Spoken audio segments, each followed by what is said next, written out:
Please come to order. Good morning. Welcome to the Commissioner of St. Mary's County meeting this date, Tuesday, December 6th, 2022. I am Randy Guy, President of the Commissioners of St. Mary's County. I can introduce the other commissioners. Sitting to my right, representing the 1st Commissioner District, which includes Ridge, Piney Point, St. George Island, Mr. Eric Colvin. Good morning. Representing the 2nd Commissioner District, which includes Leonardtown and Hollywood, Mr. Mike Hewitt. Good morning. Sitting to my left are 2 new commissioners. Representing the 3rd Commissioner District, which includes Charlotte Hall, 7th District, Golden Beach, and Mechanicsville, Mr. Mike Alderson, Jr. Good morning. Representing the 4th Commissioner District, which includes Lexington Park, some of California, Great Mills, and some of Hollywood, Mr. Scott Oster. Good morning. Welcome, gentlemen. Dave Weiskopf, our interim county administrator, is sitting at the table to my left. Morning. Sitting at the table to my right is Alex Huseman, our communications coordinator, and our new communications director, Jenna Guzman. Good morning. Welcome, Jenna. Welcome. We are glad to have you here. Thank you. Amy Carter, our video media producer, is behind the glass. Please turn your cell phones off or on vibrate. When you come down to the presenters table, please approach by coming down the center aisle. And remember, this meeting is being televised, so you need to speak clearly and directly into the microphone for recording purposes. So look good. Next, we have the invocation and pledge, and Commissioner Alderson will affiliate here, so please stand. I pledge allegiance to the flag of the United States of America and to the republic for which it stands, one nation, under God, indivisible, with liberty and justice for all. You bow your heads, if you please. We are thankful for this day that you have given us, for its blessings, its opportunities, its challenges. May we appreciate and use each day that comes to us. We pray for strength and guidance each day as it comes, for each day's duties, for each day's opportunities. May we be challenged to give our best to our county and her people, and may we be assured of your presence with us. Amen. Amen. Please be seated. Thank you, Mr. Alderson. Okay, now I need approval of the consent agenda. So moved. Second. First and second, all in approval? Aye. Any disapproval? Ayes have it. Next on the main agenda, the Department of Finance will give its fiscal year 2022 audit report. Ms. Cudmore, our CFO, will be presenting. But I think you have some personnel from our audit that you introduced them, okay? Yes, I have Mr. Christopher Lehman, audit partner from SB and Company, and I have Renita Rice, also from SB, and they are here to present our wonderful audit. And Chris, if you'd like to go ahead and get us started on your presentation, thank you. All right, well, good morning, everyone. And again, I'm Chris Lehman. I was the engagement or audit partner for the audit this year, as well as Renata was our manager. And I have a presentation I'll walk through here briefly that discusses the results of the audit. If you go to let's go to slide 6. The executive summary here shows the scope of services that we were engaged to perform for the county. First, we were engaged to perform the audit of the June 30, 2022 financial statements for the county. In addition, because the county expends more than $750,000 of federal awards each year, we also required, or the county is required to go under a uniform guidance single audit, which we're currently in the process of completing that audit. And that's a federal compliance audit to demonstrate compliance with federal expenditures as well as the requirements for those federal awards.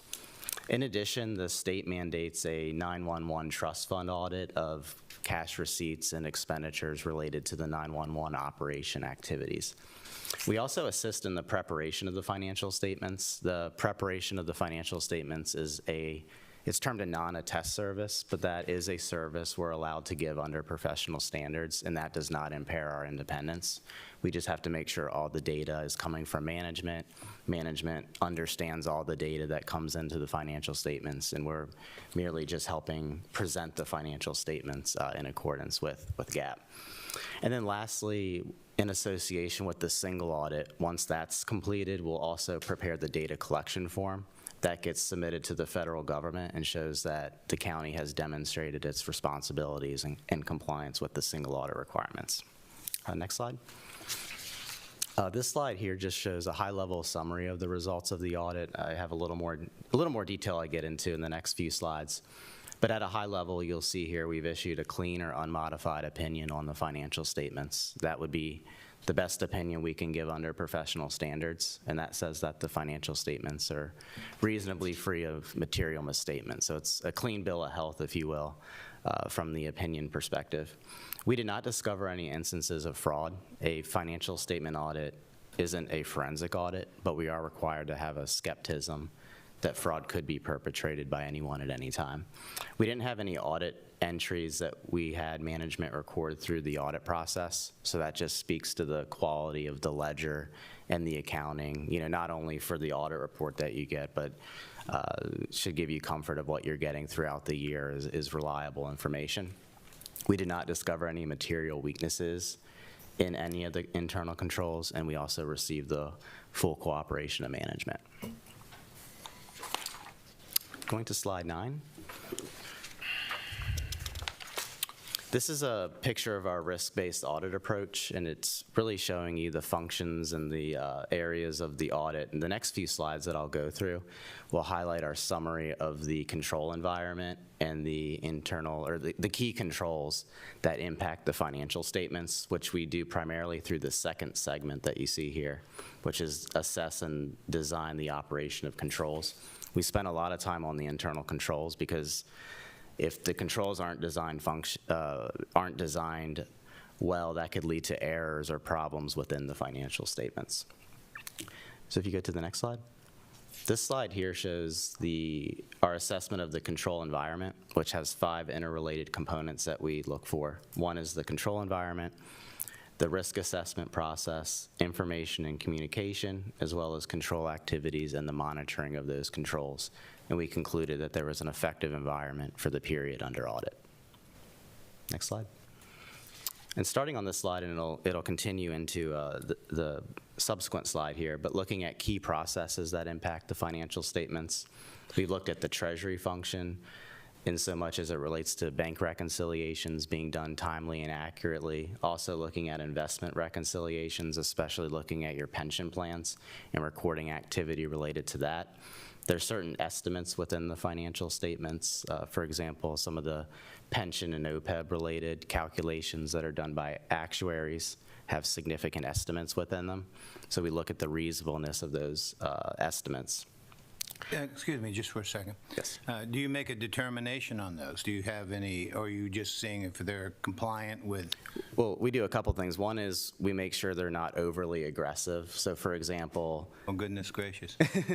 and we've made the conclusion they're not, but say, for example, the assumed rate of return for your investments, the actuary is going to assume that in the future your investments are going to return X percent, right? So I believe there's a roughly 7.25% rate of return. Well, if you use 15%, it's not for us to necessarily say it's unreasonable, but we want a little more proof to say, well, can you demonstrate over the life of having these plans that a 15% rate of return is reasonable? Because I can tell you no one's using a 15% rate of return on your investments. And if you were using that, that's going to significantly decrease your pension liability. So we look at it to say, are you kind of using what other governments are using? Is it reasonable? Is it what we would expect kind of from what we've seen, either from history, because if you did get 15% return, I mean, I'd need to invest money with you guys, but that could be proven. But we would want to say, based on history, is that reasonably expected to happen in the future? And then 2, are you kind of in line with what we would see other entities being used? Just picking on the discount rate as an example. Okay. In addition, looking at the financial closing, management getting the financial statements done in time to meet deadlines, the accuracy of getting the books closed, where I said we didn't have journal entries that we've proposed for management to make any corrections. We look at the expenditure cycle from the beginning of the need for a purchase all the way through that being paid and recorded within the ledger. And then on the following page, or slide, also looking at the payroll, record keeping, paying people at correct rates, payroll checks and distributions, the entire revenue cycle, as well as fixed asset accounting. And we've concluded that all of these processes were both designed and operating effectively during the period under audit. The last few slides, I'm not going to go through each one of these points, but if you want to flip ahead to slide 14. And some of these I had mentioned at the beginning, but if we had any really negative items that I need to bring to your attention through the audit, for example, if we had found barely acceptable accounting policies, if we had made audit adjustments to the financial statements that you have, if we've had disagreements with management on any accounting items, I'd be required to bring that to your attention. The idea being, although we've issued a clean opinion, if we had problems to work through to get to that opinion, you may not know just by reading the report that we had issues. But there's really nothing of a negative nature or problems that we had through the audit process that I would need to bring to your attention. Very good. So that's basically what the last few slides say without me reading them all to you. But from there, and I also have our contact information in the back of the presentation. That way, if there's any questions throughout the year, if you have any concerns that you want to speak to us about, we make ourselves available to you all as well. And we do work with management throughout the year if they have questions on accounting issues, or it's always better to handle things fresh when they're in your mind than feel like you have to wait for us to come out and do our field work to resolve an issue or ask a question. Thank you very much. Commissioners, anybody have any questions? I just have a couple observations for you. Followed this stuff for a long time, and I'm glad you guys are doing it.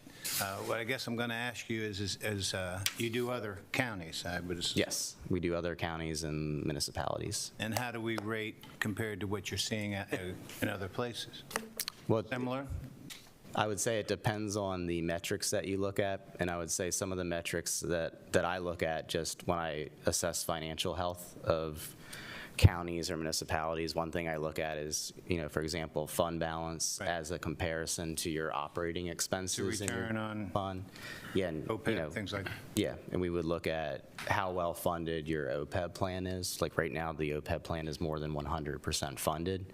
If you look at pension, I know you've got a piece that you're in the state pension, which you'll probably always have a liability Right. associated with the state pension. But the LOSAP and the Sheriff's plan, I'm forgetting the funding percentage off the top of my head, but I believe those are around 39%. yeah. But lately, at least in the past couple of years, you've been funding 100% of the annual required contribution. And in some cases, I think a couple of the plans may have been overfunded from a contribution standpoint. So at least recently we've seen the funding happening. Your fund balance is within the GFOA guidelines of what they would suggest a municipality's fund balance be as a percentage of its operating expenditures. And I would say just even across the state with federal grant money and also local income tax has been very healthy. So fund balances I've seen have done rather well across the state over the past 2 years, which if you would have told me that going into the pandemic that fund balances would have been doing so well, I would have found that hard to believe. But you will see that your general fund did have an increase during the year, even after transferring funds to help other funds besides the general fund. Well, I think when I asked you this question for a couple of reasons. First off is that we were acutely focused on funding the OPEB requirement, and we've got there, thank God. So Yeah, I mean, I would say that's been demonstrated in the numbers. Yes, but I've seen other counties, whether it be Montgomery, Anne Arundel, Prince George's, Baltimore, who are just as sophisticated as we are, if not more so, and their funding rates are very low. And I always wonder, what did they know that we don't know that is not important to them? And I'm not asking you to qualify that or answer that. But I just say to you is that in other counties, do you see this type of funding to OPEB and SORP to the level? It's fairly rare to see a OPEB plan over 100% funded. Okay. There are others out there, but it's not the norm. Right, okay, so that would be my first point, and I'm not trying to, I think the citizens of St. Mary's County should be glad that it is, because now that money is no longer coming out of the general fund. Right. Correct. It allows the redirection of that money to amenity and services now. I would agree with that. The other thing you just mentioned about the fund balances we've been able to appreciate over the last few years. It's my impression that those have come from the federal tax cut of 2018, which put the cap on state and local taxes. I think they call it SALT. Would you agree with that, or would you not agree with that? That could be a component. I mean, there's a lot of factors that play into the fund balance and how that's grown over time. On the top side, it could be revenue coming down to the county level. On the other side, if you haven't funded all your vacant positions, Right. I've seen, if you look at some of like the budget to actual, you have some favorable variances, I'll say, on the expenditure side, and I'd say that's pretty common across a lot of the governments that we audit. Is that revenue or income tax has been strong, federal grants have been strong, but also on the expense side, there's been trouble filling. And I don't want to speak for you as No, far as that's an exactly operational standpoint, but expenditures haven't come in line with budget for the reasons for vacancies or trouble getting supplies or things of that Well, nature. it's But been- yeah, it's all tied in. It's been age-old. Yes. In the last 20 years I've been following it, that we never, ever exceed expenses with revenues. Revenues always exceed expenses, which is a positive thing. And Correct. if you're running a business, but we're running taxpayer money here. So our goal is to get as close to even as possible. And trying to deal with that metric, what I've seen from the data I've seen is 4 years ago, or I guess it's 5 now, 2018, our income tax collections were 90 million. Last year, they were 135 million. Yes. I mean, that is a 50% increase in 4 years.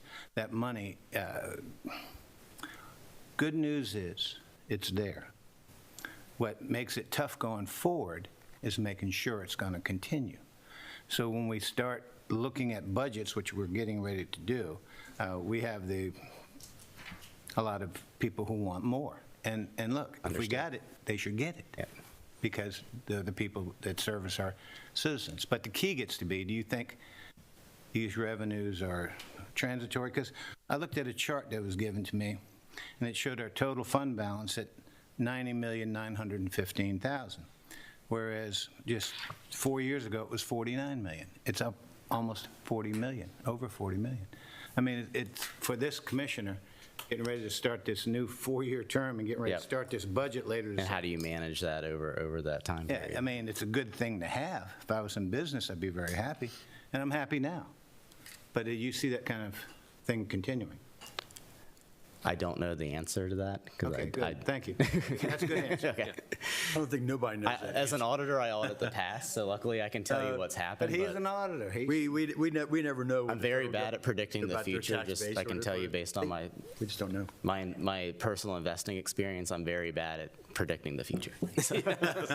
My personal opinion is, I think it will continue, because what happens here is we have a federal facility that pays high salaries.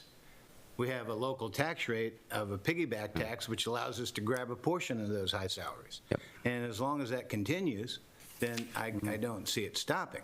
Now, I do see, well, there could be a recession, there could be some downgrading of property values and things like that that could impact it, but I was just looking for an outside opinion. Thank you. So Commissioner Hewitt hit on a lot of really good points there, and the question, very similar to what I was going to ask Ms. Cudmore, is mostly answered for the unassigned fund balance, $36.8 million. Yes. And you would attribute that to a combination of Increase in- underestimating revenues, No, I didn't. overestimating. Not underestimating. We're estimating based on the information that we receive from the Right. state. And we don't build a budget. You don't build a budget to build a fund balance. Right. And so we have had vacancy savings. We've had over $5 million of vacancy savings last year. We had over $3.7 million of equipment and supplies that we were unable to spend, and those were encumbrances that actually rolled over to the next fiscal year because we had purchase orders. A lot of that is with the vehicles, especially we have not done an exempt financing for the last 2 years or this year. We're having a hard time getting vehicles and equipment, just like everybody else, the supply chain. So that was also part of the savings. Okay. Yes. But we do have, yes, a very healthy unassigned, and you'll be able to use a portion of that for your FY 2024 budget. Right. Last year, you used, in the '23 budget, you used $25 million. This year, I'm thinking, you might be able to use probably up to $14 million. And that'll help in your non-recurring, in your PAYGO, and your CIP. Very good. Very good. Anything Only else? other thing I'd like to point out, Ms. Cudmore, Sure. congratulations on receiving the Distinguished Budget Yes. Presentation Award for, what is that now, 7 years in a row? 7 years in a row.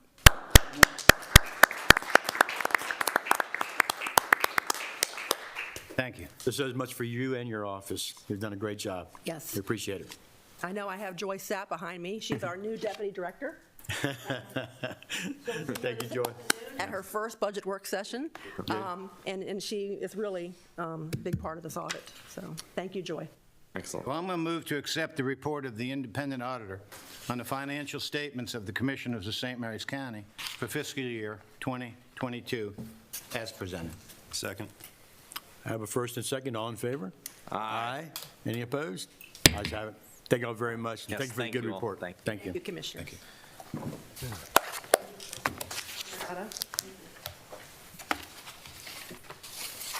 Next, we go right into county administrator time. Mr. Thank you, Weisskopf. Commissioner President Guy. First up is the draft agenda for December 13th. You'll start at 8:30 for the holiday open house reception in the front auditorium there. At 9 o'clock, you'll have the invocation and pledge by Commissioner Ostro. You'll have 2 commendations for retirements, Clifford Fuller and James Lacey, and then county administrator time, followed by commissioner time, followed by closed session for personnel. And then you'll adjourn, reconvene at 2:30 for the Northern Senior Center ribbon cutting ceremony, and then at 6 p.m. will be the joint meeting of the Commissioners of St. Mary's County and the St. Mary's County delegation to discuss legislation. So, Mr. Weisskopf, just a note, this will be our last meeting of 2022 next week. Yes, because of the way the holidays fall, correct. And starting with today, first up is Circuit Court Cooperative Reimbursement Agreement application for child support enforcement. Ms., is it Karen Bruce? Hey, Welcome. Welcome.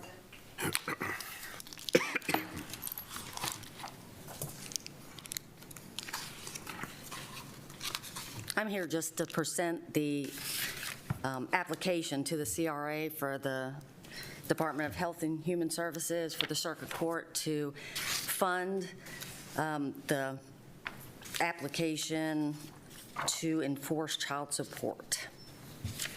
How you doing with that? Are you enforcing it? Has it been successful? Yes, yeah, they do good. Judge Dom usually comes over and accepts it, but he was on the bench today, so I got volunteered, so. Very I good. do all the applications for all the grants over at the Circuit Court, so, Sounds like you're the appropriate person anyway. yes. Well, I move to approve the application for the cooperative reimbursement agreement for a one-year period from the Maryland Department of Human Resources on behalf of the Circuit Court for child support enforcement in the amount of $14,016 for FY 2023, and authorize the Commissioner President to execute the related documents. Second with discussion. Real quick, I saw here that it's federal funding of 8722. Yes, When it says a required match 5294, that's county money. county match, Okay. yes. Anything else, Commissioner? I have a first and second. All in favor? Aye. Any opposed? Ayes have it. Thank you. See you. Thank Hoping to you. see you again. Thank you. Next up is from the Department of Public Works and Transportation, the intergovernmental support agreement with NAS Patuxent River. And Mr. Jim Gotch and Ms. Helen Emery, and I apologize. Alec Young. Alec Young, yes, I saw your email yesterday. All right, well, Alec was the last-minute addition, sorry about that. No worries. So I have with me Helen Emery. She's the NAS PACS Installation Program Integrator, and Alec Young is the NAS PACS Community Planning Liaison Officer, the new Sabrina. And what we're here today is to renew the intergovernmental support agreement that we have with NAS PACS. So And if you have any questions, feel free to ask. These guys know what's going on in the base more than I do. Okay, so the agreement that we have with them, it's used to support both Pax River by using our contractors. So we're saving operating and capital maintenance costs for the base because we have an indefinite, we bid a competitive bid contract each year with contractors. So we have better unit prices than the base could go get on their own. Not only that, but it helps integrate the base into our community. We do a lot of work together to try and integrate what they're doing inside the fence and what we're doing outside the fence. And we've been through a BRAC a long time ago, and we benefited greatly from that. And I think we want the cooperative relationship that we have with the base. Okay, so the current agreement that we have expires this month. And the difference of what we're doing in the agreement this time is we're extending it for a 5-year period. I'll get to that in a second, Alex. I'll get to the PowerPoint in just a minute. So we're extending the agreement to a 5-year term. Right now, it's a 2-year term. And either party can cancel the agreement with a 180-day written notice. St. Mary's County is under no obligation to do work. So if the base asks us to do something and the county's not capable of doing that work, we can say no. With the fees that are associated with the construction of the work that's on the base, the county receives a 10%. It's basically our supervision and our oversight costs to get the work done. So we get involved in the middle between our contractors and the base, and that basically covers the county's costs to do the work. The agreement has a $2 million $2 million cap any given fiscal year, but we're working on the basis fiscal calendar, not our fiscal calendar. So that's October 1st through September 30th. And the initial agreement, the first agreement we had started in 2018, and now I'll go through your PowerPoint. Just basically show you some pictures. Okay, again, we're on a 5-year current cycle. Sorry for my typo. We renewed the initial agreement for 2 years. It was 2018 went to 2020. And then that was extended again from 2020 to what we have right now in 2022. And what we're asking for this time is a 5-year extension to 2027 because it's working. Okay, next page. What's in red, part of the federal requirements are the base can create a basically what we're asking for, an intergovernmental support agreement with a sole source, which is us. But we have to be competitively bid. So what we do each year is we competitively bid our contractors, and then we hire the contractors or engineers at the lowest cost. And so that satisfies their requirements for the federal. Okay, go ahead. So here's some pictures of what we've done in the past. This was an apron, the before and after picture. Okay. And then gate 1, what it used to look like. And then the next slide is what it looks like today. And then a couple more pictures of gate 1. And that's all I've got. Okay, you ready for questions? I am ready for questions. Now tell me, so this is a 5-year, $2 million a year. So it's a $10 million commitment on part of the Navy. Is that a question from Ms. Emery? Well, it's the agreement would allow up to $2 million per any fiscal year. But if you but used it supposedly all- we've used. Let's just say you used it all. So it's a $10 million agreement. Okay. Secondly, do you have the capacity to do this within our department? I mean, look, if we're looking at $2 million a year, and we have that much more additional work to do on top of the county work plus the Recs and Parks work, do we have the capacity in your department I mean, look, talking about picking up a couple $100,000 a year if you've got 10% management fee, does that mean you need more people? Well, I could always use more people. But what we've done, right, so far, we've spent on the 3 agreements that we've had, we're at about $400,000 if I added it up correctly. So we're not spending the $2 million per year. And it's not really a commitment by the base that they're going to spend the $2 million. So right now what we have is 2 projects underway. We're looking at a traffic study on Buse Road to see whether, retiming stoplights at the major intersections or putting roundabouts, what would be the best way to get traffic through the base. And the other is on Perry Road, we're going to pave some potholes that are just basic asphalt maintenance. So that's a little bit under $100,000. So Well, I remember this started out as like a $250,000 a year kind of pilot. And then I thought It went to $1 ballooned to $1 million. Correct. Now it's gone to $2 million. Correct. So I guess my thought process gets to be, you just told us some of the things that you're doing, and that don't seem to be too labor-intensive on our side. And listen, we're glad to have you. God bless you that you're in St. Mary's County. And my point gets to be, though, is if we have an additional revenue source, it may be helpful to have that offset the additional cost of whatever you need to support what you're doing out there. Well, yes, it does. We have, just our paving contract alone is $4 million this current fiscal year. So if we inherited $2 million more from the base, yes, we could handle it. Good. Ms. Emery, do you see anything big coming down the road? I mean, a traffic study doesn't sound big, some paving doesn't sound big. Do you see anything larger? I don't, sir, but I do know the base is very interested in leveraging the IGZA in future projects more, like, on an increased basis. So not right now, but we very much want to. Okay. So, sorry, didn't mean to. I'm done. Okay. This is a great partnership, and like Mr. Hewitt said, it started out relatively small, and now it's grown and grown. My understanding was that we may not have been the first in the U.S., but we were near one of the first, almost a pilot and a model for other facilities to use. Do you know of any other facilities that have done agreements like this in other local areas yet? And we were the first in Naval District, Washington. Okay. The first IGZA. I know Bethesda has one now, and South Potomac has one now with their local counties. So, Helen, I got a kind of sensitive question, but I'm going to still ask it on TV. Shoot. Are we the ones who put in the speed humps all over the base? Yes, sir. Oh, man. Oh.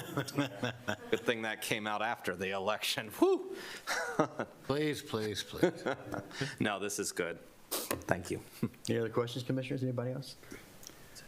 I wouldn't mind just asking a clarifying question. You mentioned $400,000 over the course of the last contract. Was that, just because I'm new, was that per year or the span of the entire 5 years? From just me looking, I didn't talk to Jeanette, but that was a span over the previous 3 contracts. Okay. Okay. Yeah, this thing's positioned to really grow. Yeah, that strikes me as, because if we're bumping it to $2 million per year now, we're gonna see some growth out of this. It's gonna be. But now, a lot of these are not necessarily your people doing the work. Correct. You're It's not subcontracting out. us. It's our Like a lot of the contract. paving, you might have a paving job we're doing in a county, you just add another paving job for Pax River that they do through a Correct. contract. And we we're- contract And that pay out. for it. We're right at we've got the sidewalk that we're working on now, trying to get between Gate 1 and Gate 2. Right, That's part of this agreement as well. Right. So, but Commissioner President, I think we do a lot of, we don't do the work ourselves, we contract it out. Yeah, we got contracted out, yeah. But the fact that we're going to get the 10% management That's good. fee could help us. That's good. Relieve some of the stress from Mr. Gauch. and No doubt, no doubt. his- That's good. Okay, good. Any other questions, Commissioners? Well, I'll move to approve the intergovernmental support agreement between the Commissioners of St. Mary's County and Naval District, Washington, on behalf of Naval Air Station Patuxent River, and authorize the Commissioner President to sign all related documents. Second. I have a first and second. All in favor? Aye. Any opposed? Ayes have it. Thank you all very much for being here today. Thank you. Thank you all. Thank you, gentlemen. Thank you. And next up from the Department of Recreation and Parks is the draft master plan brief for Shannon Farm. Mr. Art Shepard and Christina Bishop presenting from Recreation Looking and forward to Parks. this briefing, Mr. Shepard. I think we're all looking forward to this brief. Great, It's an great. exciting time for us, the department, the citizens, you, the commissioners, the work with the Navy and DNR. Today, I have with us our consultant, A. Morton Thomas, who's working several projects with us, is Kyle Monday, and Christy Bishop, our project manager. And today, we're just give you a brief, and then come back in January, maybe possibly for approval of what's going on here. And let me just slow down for the sake of our new commissioners here to, what is Shannon Farm? It was 212 acres with 3,000 feet of shoreline, and you can access it mainly through the homegrown market through that wooded area or off a long road through there. The purchase price was purchased by both the Navy, the Readiness Environmental Integration Protection Group, the funding there, and DNR, Program Open Space Fund, and county funds for over $3 million. So here we are, 65% design, and we're going to talk about this 0.9 tenths of a mile to access from the homegrown market, pedestrian traffic down, no public vehicular traffic, but we've also made it so we can get maintenance traffic from there instead of having to go through the Swash Bay community. That was additional funds to upgrade the boardwalk, but we'll talk about that. So before I turn it over to Kyle, what we're going to talk about that vehicular access or no vehicular access, maintenance access, restrooms, other amenities, how this segues into this afternoon, because there's some additional funds I'd like to talk about in the budget work session today, but also soil erosion. That means breakwaters, living shorelines, and sea level rise. All those things will be addressed. So now, Christy here, she's been working diligently with the project coming up behind me since we started with that and working with Kyle. So Kyle, you're with us. I'm going to turn it over to you to go down some of those wetland challenges and all the good news that we have to report regarding this project. Sounds good. Good morning. I'm Kyle Mundy from AMT Engineering, and this is a presentation of the Shannon Farm Park Master Plan. Next slide, please. So the park is a 385-acre parcel located at 48055 Long Lane in Lexington Park. As Art just mentioned, Shannon Farm was acquired in 2014 by the commissioners of St. Mary's County through a partnership with the Maryland Department of Natural Resources and the U.S. Navy. And St. Mary's County acquired the land with the intention of building a new community park. Attached to that land was a deed of conservation easement that outlined allowable activities that may occur on the property. The parcel was designed as a conservation easement in the interest of preserving habitat, maintaining rural character of the land, and limiting development in the area. Under this agreement, agricultural uses and recreational uses, specifically low-impact outdoor activities such as hiking trails and picnicking, are permitted, but many are not. So like sports fields, anything high impact is not really allowed. This parcel is located near the intersection of Three Notch Road and Forest Park Road, south and east of the Naval Air Station at Patuxent River. It's directly south of the River Bay Townhomes, Swash Bay, and Cedar Cove. It can be accessed from the Homegrown Farm Market located on Three Notch Road, or an easement from the water tower along Long Lane. The site is currently undeveloped and heavily wooded, with large swaths of wooded wetlands in the interior of the site.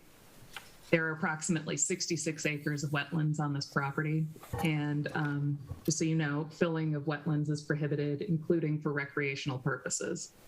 On this drawing, please note the Metcom line in blue and the critical area line in red, and nearly half of the site is located within the critical area.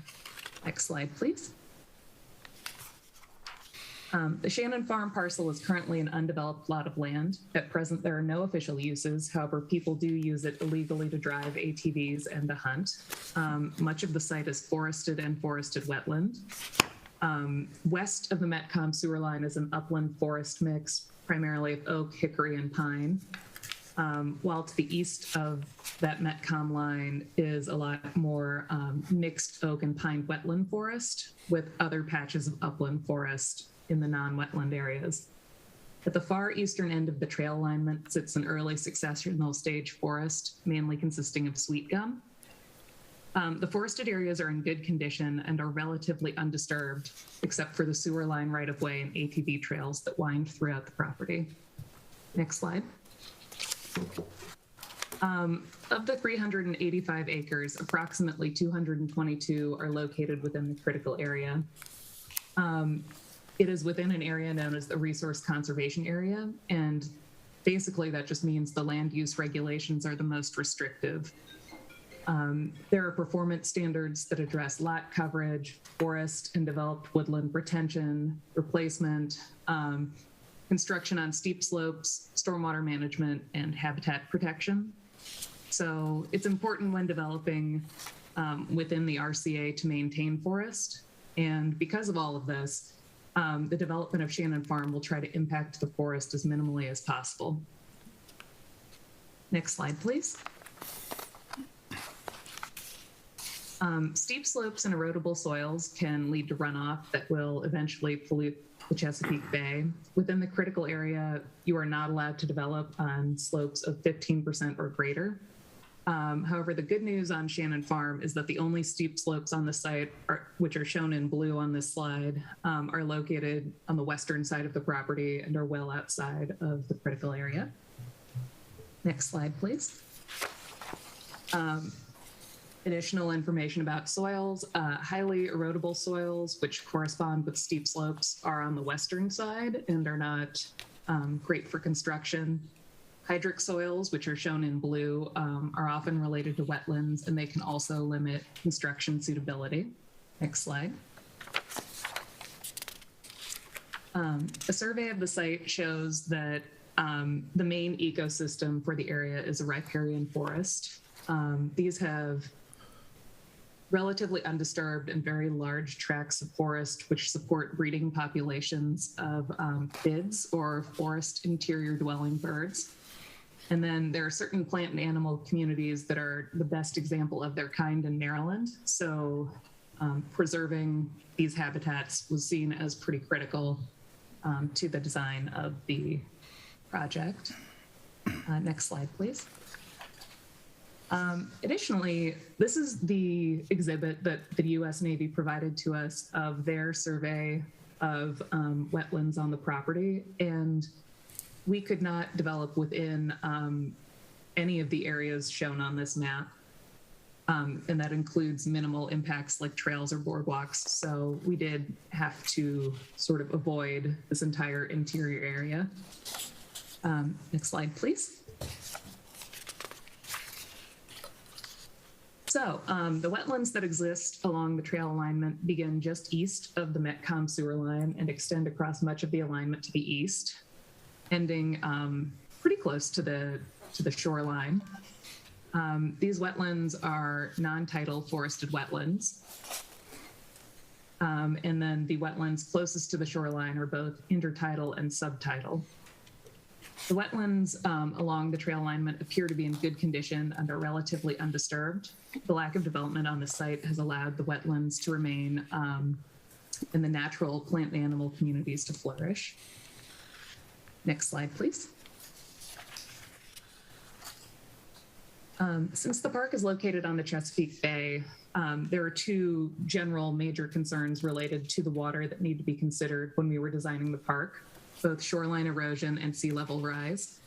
The two primary reasons shoreline erosion occurs are wave action and sea level rise. So currently, as you can see from this photo that was provided by a St. Mary's County citizen, there are shoreline erosion issues. And a couple good options to minimize this would be living shorelines and breakwaters. Next slide, please. A living shoreline is a protected and stabilized coastal edge made of natural materials such as plants, sand, and rocks. In addition to stabilizing the edge, it includes the benefits of providing habitat, purifying water, buffering floods, storing carbon, and attracting wildlife. And breakwaters, that you can see in the top right photo and bottom left, are hard barriers that basically take the energy of a wave and reduce it, so they sort of absorb the energy, the wave's energy, and it lessens what actually hits the shore. We believe that the addition of these elements would reduce shore erosion as caused by wave action. Next slide, please. With sea level rise becoming an increasing threat to the coastal Maryland, a study was conducted by the state in 2018 and found that the likely rise will be between 0.8 and 1.6 feet. We studied the sea level rise models for the park earlier this spring to sort of explore the vulnerability of the park over the next 50 years. The results were that the lowest rise scenario would be 1.87 feet and the highest would be 3.4. So basically, if worst case scenario and the sea rises to the high scenario, Shannon Farm could lose up to 9.16 acres of wetland and forested areas. And you can see that it's basically along the edge in red on this diagram.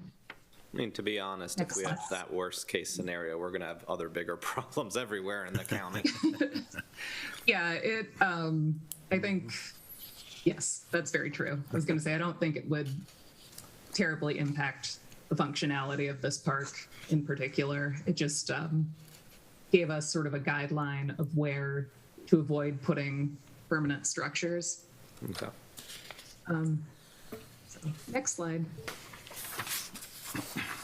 St. Mary's County's vision for this park was primarily to provide beach and water access to the Chesapeake Bay for county residents, and to make sure that that access is ecologically integrated, aesthetically pleasing, and inclusive for visitors of all ages and abilities.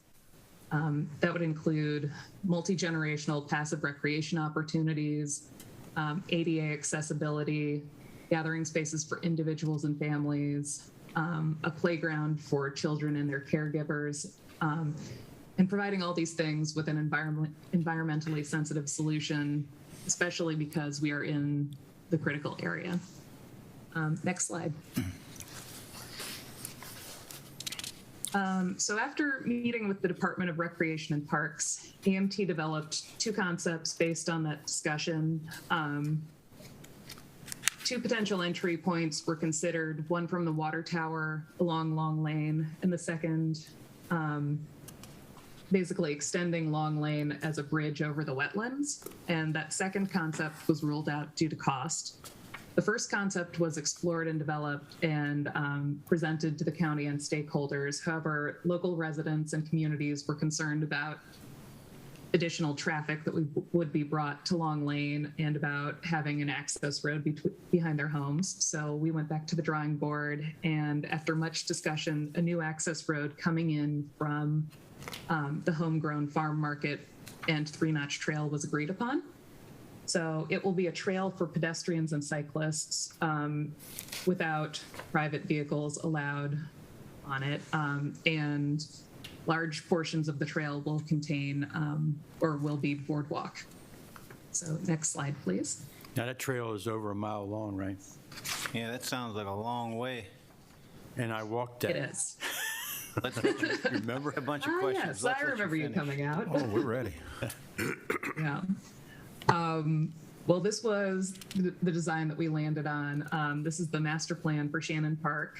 So as you can see towards the left-hand side of the drawing, parking will be located near the Homegrown Market. And it was located there for a number of reasons, but functionally, we're hoping to create a hub with that market so that park visitors will have access to the restrooms and facilities there. And then the green line going towards the right is a trail featuring boardwalk sections. And then along the shoreline, there will be beach access, restrooms, picnic areas, and a playground.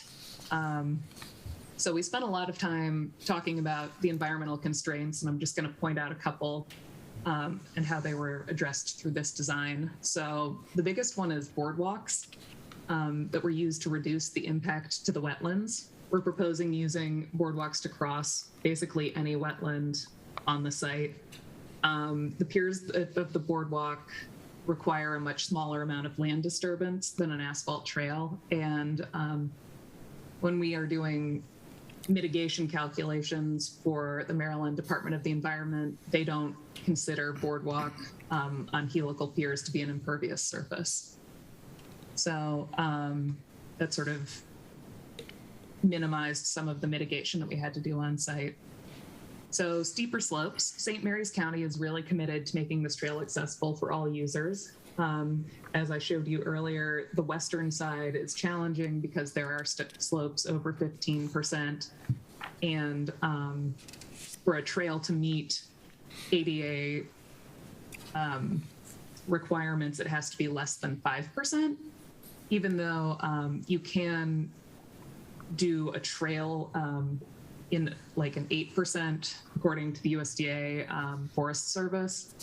But St. Mary's County, or Christy and I went out and walked an 8% trail, and we determined that that was steeper than we wanted to use. So we wound up spanning some of the steeper slopes with boardwalk.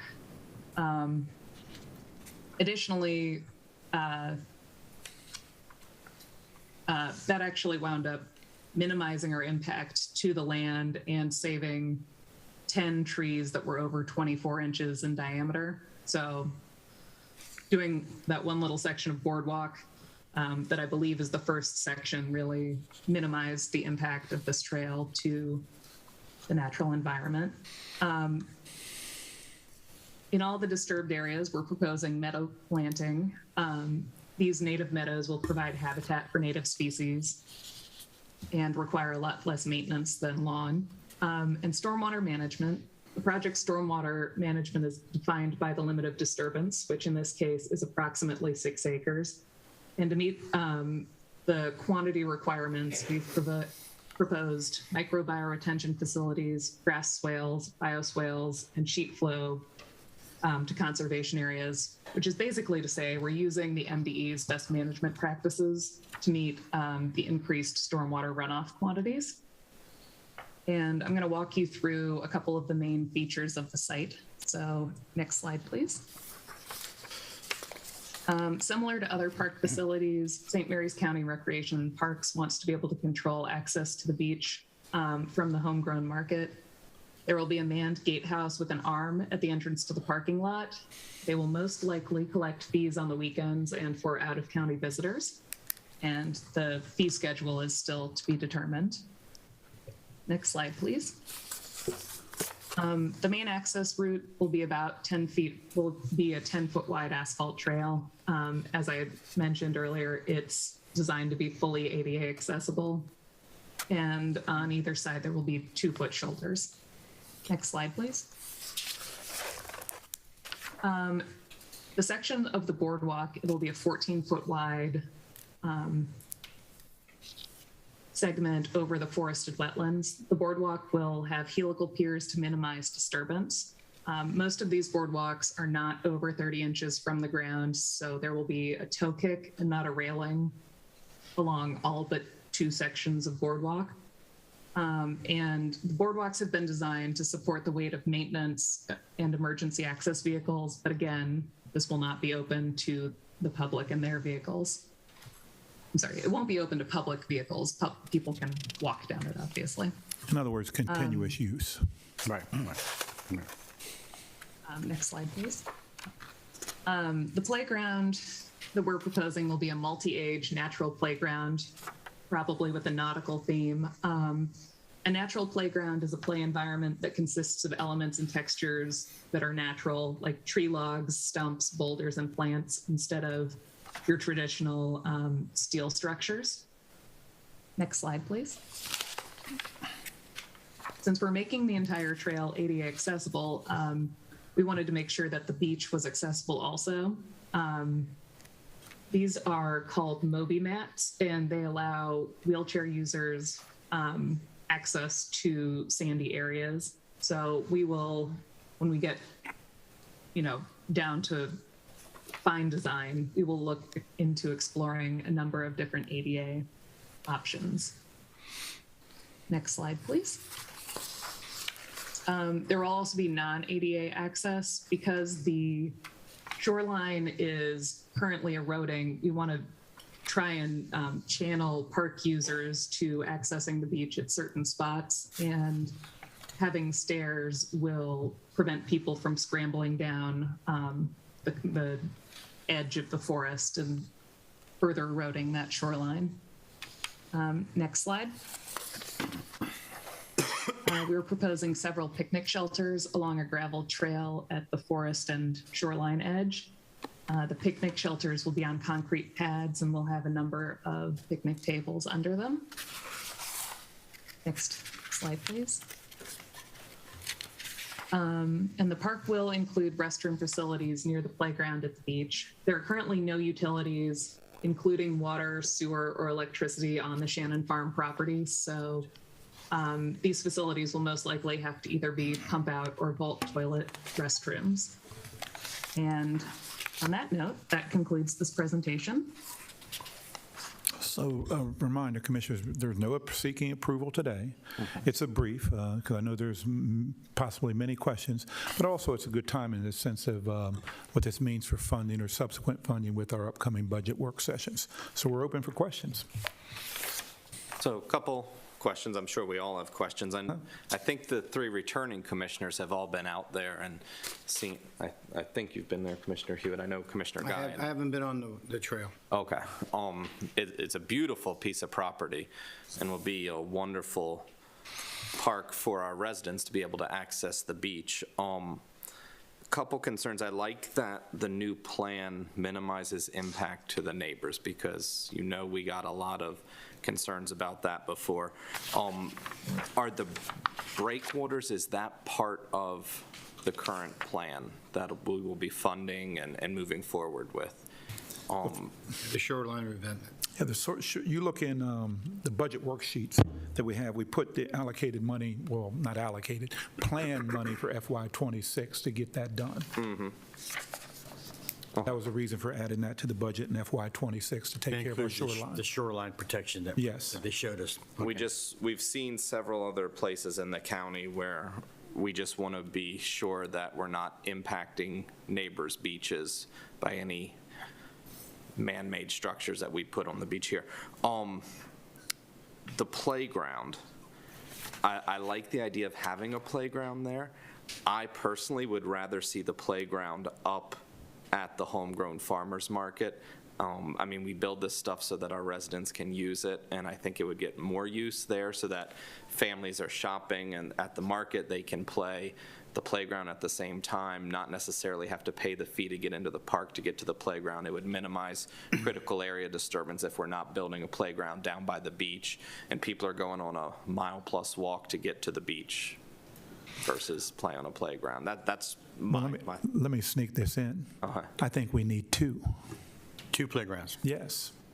You're there, you're walking to the beach, and maybe it's a smaller one, play activities with reward for walking, but yet I agree with you, the synergy of the homegrown market, a play area there, parking there can be used, that activity, as plus as amenity for the beach area. Right. So I think, and we don't have to build the ones we're building now there or at the homegrown, but get that modest at both, and so it's an activity that creates the synergy at both sites.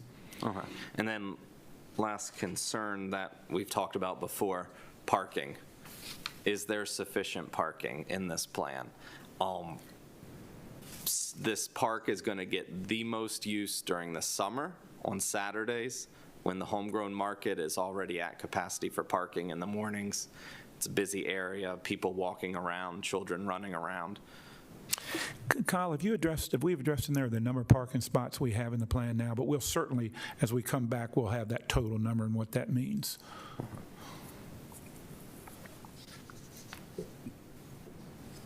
Okay. From me.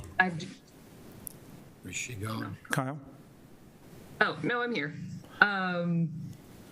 I do not have the number in front of me. I know we did look at sizing it to meet that concern. But that'll be part of the answers coming back, and then with a status memorandum or something, we'll get I that to agree with you, you. Eric, on that. It's going to be important, doubt. especially on a Saturday during parking. No, and hopefully on Saturday. Hopefully, it's always crowded. I mean, I've been there on a Saturday. That parking lot gets, It does. Yeah, it gets full. But I agree with you. I like your idea about the 2 playgrounds. I really do. I think should be added in there somehow. Okay. Put that on place. I've walked this property. It's a long walk out there, no doubt about it. It's over almost a mile and a half. Yeah, but the beach line here, my God, it's a beautiful beach. It's hard to find beaches like that on the Chesapeake Bay. And believe me, this would be a welcome recreational area for our people. And reminder to Mr., he's walked the property, and well as you, Commissioner Cole, and I several times. Now, that was under the duress of those wetlands. There's no and hills. boardwalks. You had to walk There's through no the mud, boardwalks, no no water to get asphalt there. service, no cleared space. No. I think it'll be a delightful, because that's the other, the component amenity of it, is you also are getting trails in there. So that's one of the later, an environmental type of park, the wooded areas, families We and get an children. additional place for people to Yes. exercise. Yes. 1.4 miles is not a lot, but that's No. walk out there and recreate, walk back. That's a good exercise. Yep. Mr. Shepherd. I'm with you. 2 things I want to point out before we start. First off is, I first saw this property brought before the Planning Commission back in the mid-'90s when I served on that board, and the Millicent Development Company wanted to propose 750 homes. It was part of this Cedar Cove development they did with Long Lane and this and that.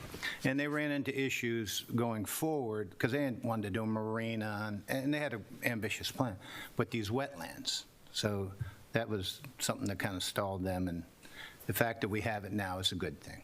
Second thing I'd like to point out, in October, my wife and I had the opportunity to visit Croatia and Montenegro, a bunch of places over there, and they had a park very similar to this that we visited. It had over 2 miles of boardwalk that went through environmentally sensitive areas, built so that they could people could access it for walking. Those people, I shouldn't say those people, the people from Croatia in that area were very hardy. They liked to hike a lot. There was a lot of that. Kids, young kids, they had them hiking. But a couple questions I have for you is the trail is long. And what we've heard about Myrtle Point State Park, or Myrtle Point Park, it's not a state park, in California there, is it's such a ways to get to the beach. Now, if you're ADA and you're in a wheelchair, or if you're a 3-year-old or 5-year-old child with short legs, that's a long way to go. So you talked about Long Lane and that the cost to access through that and the people, is there a shorter way to get to this beach? Not walking it, you would have to get vehicles down in there, Commissioner Hewitt. And one of the other options was that use that maintenance trail at the water tower, but that goes through, part of that is it would need an easement through the Swash Bay community. And I've been in discussions with them several times, and certainly that's not high on their list of access. So that leaves you to coming in. And then when we talked about the concept plan, to get a vehicular traffic down there is just what we consider cost prohibitive. Kyle, you can speak to that again. That's in the millions of dollars to get a road that gets to the beach. Well, suppose you have an emergency, a medical emergency of something, and someone needs to be, what, are they going to be airlifted out, or are you going to have? No, you can get like up to 28,000 pounds down there. You can get a vehicle down there, but we're just not saying a regular continual that won't hold that kind of vehicular traffic. But it's, because we're going to have to pump out restrooms. We're going to have to do maintenance. Right. Now, our maintenance will be through the Gator. But now if the playground's built, you build another one, bring other amenities in there. Emergency vehicle, that was a huge one. That was on our mind. Either way, that emergency vehicles had to get back there. The whole walkway is built, including the wetlands. Boardwalks. Boardwalks to support, say, an ambulance. Yes. That's what I'm saying. Yes. A boardwalk would support an And ambulance. it's wide enough because You you're hear Kyle 14 feet. confirming that, and that's one of the reasons you're seeing in your budget work session today why there's additional funds, because the normal, what you would see maybe as a pedestrian boardwalk wouldn't do it. We had to put in the infrastructure with concrete boardwalks and permatrack so it could handle the pump-out trucks for our I would just restrooms. check the weight of those pump-out trucks. They get pretty heavy on the Well, way we out. will. So, right, so we've already talked to Did some. it's been, we talked to several different, both local municipalities and pump truck companies, and based on what we think you would be using, the boardwalk was designed to hold 28,000 pounds, which an emergency vehicle normally meets, not like a smaller ambulance, not a full hook and ladder truck. Right. But those are normally 20,000. So this was designed for heavier than emergency vehicles to accommodate a full pump truck. But the issue is that it's designed for like once a week, once a month maintenance, not everyday consistent personal vehicle use going down there. Okay, I think you have that part figured out. I guess my point is it reasonable to think a handicapped person in a wheelchair or just somebody who has mobility issues would be able to walk a mile and a half or transverse a mile and a half to get there to enjoy the beach? Because I think I use the term form follows function. The function is to get people to the beach, or at least enjoy the water access. So that's something I would ask that you look into and maybe report at a different We time. will, and we'll get you the exact mileage, exact footage, if we can get a drop-off point for some there, because that's been a thought of mine, because I feel the same way about all this, but I know what the topography says, and I know what weights and wetlands are saying to us, but we'll work through all of that strongly. Again, and I'm glad it's wide enough, because what I saw over there in Europe was they use strollers for very small children to get them that far. So I'm happy. And that's one of the things too, Commissioner, that we would have at the, maybe not all the time, but especially on them weekends, busy times, would be strollers and wagons for children, and your chairs that you want to bring. Remember, you and I walked Myrtle Point and discussed that at Myrtle Point in a new drive, so that people have something on wheels to carry with them, especially that toddler that needs a lift. Right. Now tell me, you talked about steep slopes. Are they going to impact your trail? No, well, Kyle, speak to that again regarding that 5% and 8% with regard to the purse that's outside of the critical areas.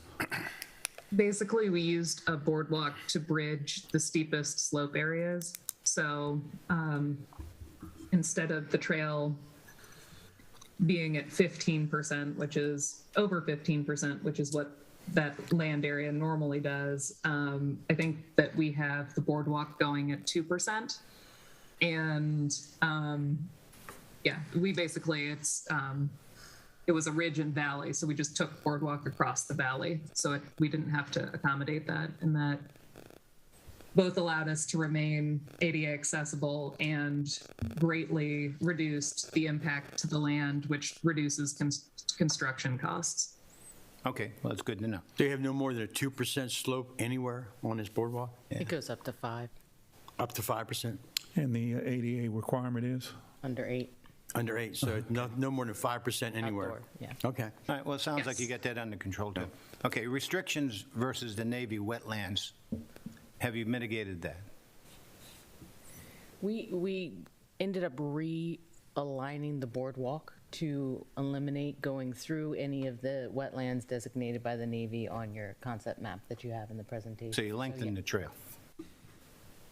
We reevaluated the alignment. Okay, that's, Reevaluate the line, there you go. I'm I okay. like that, all right. I see you have this issue of shoreline erosion, and I've read in this report there's about $1.4 million for breakwaters in living shoreline, which is, I don't know, probably adequate, I don't know. I know my wife and I had to put one in front of our house, and it was an expensive proposition. But the point is, when do you do it? It seemed like you would want to fix the erosion first.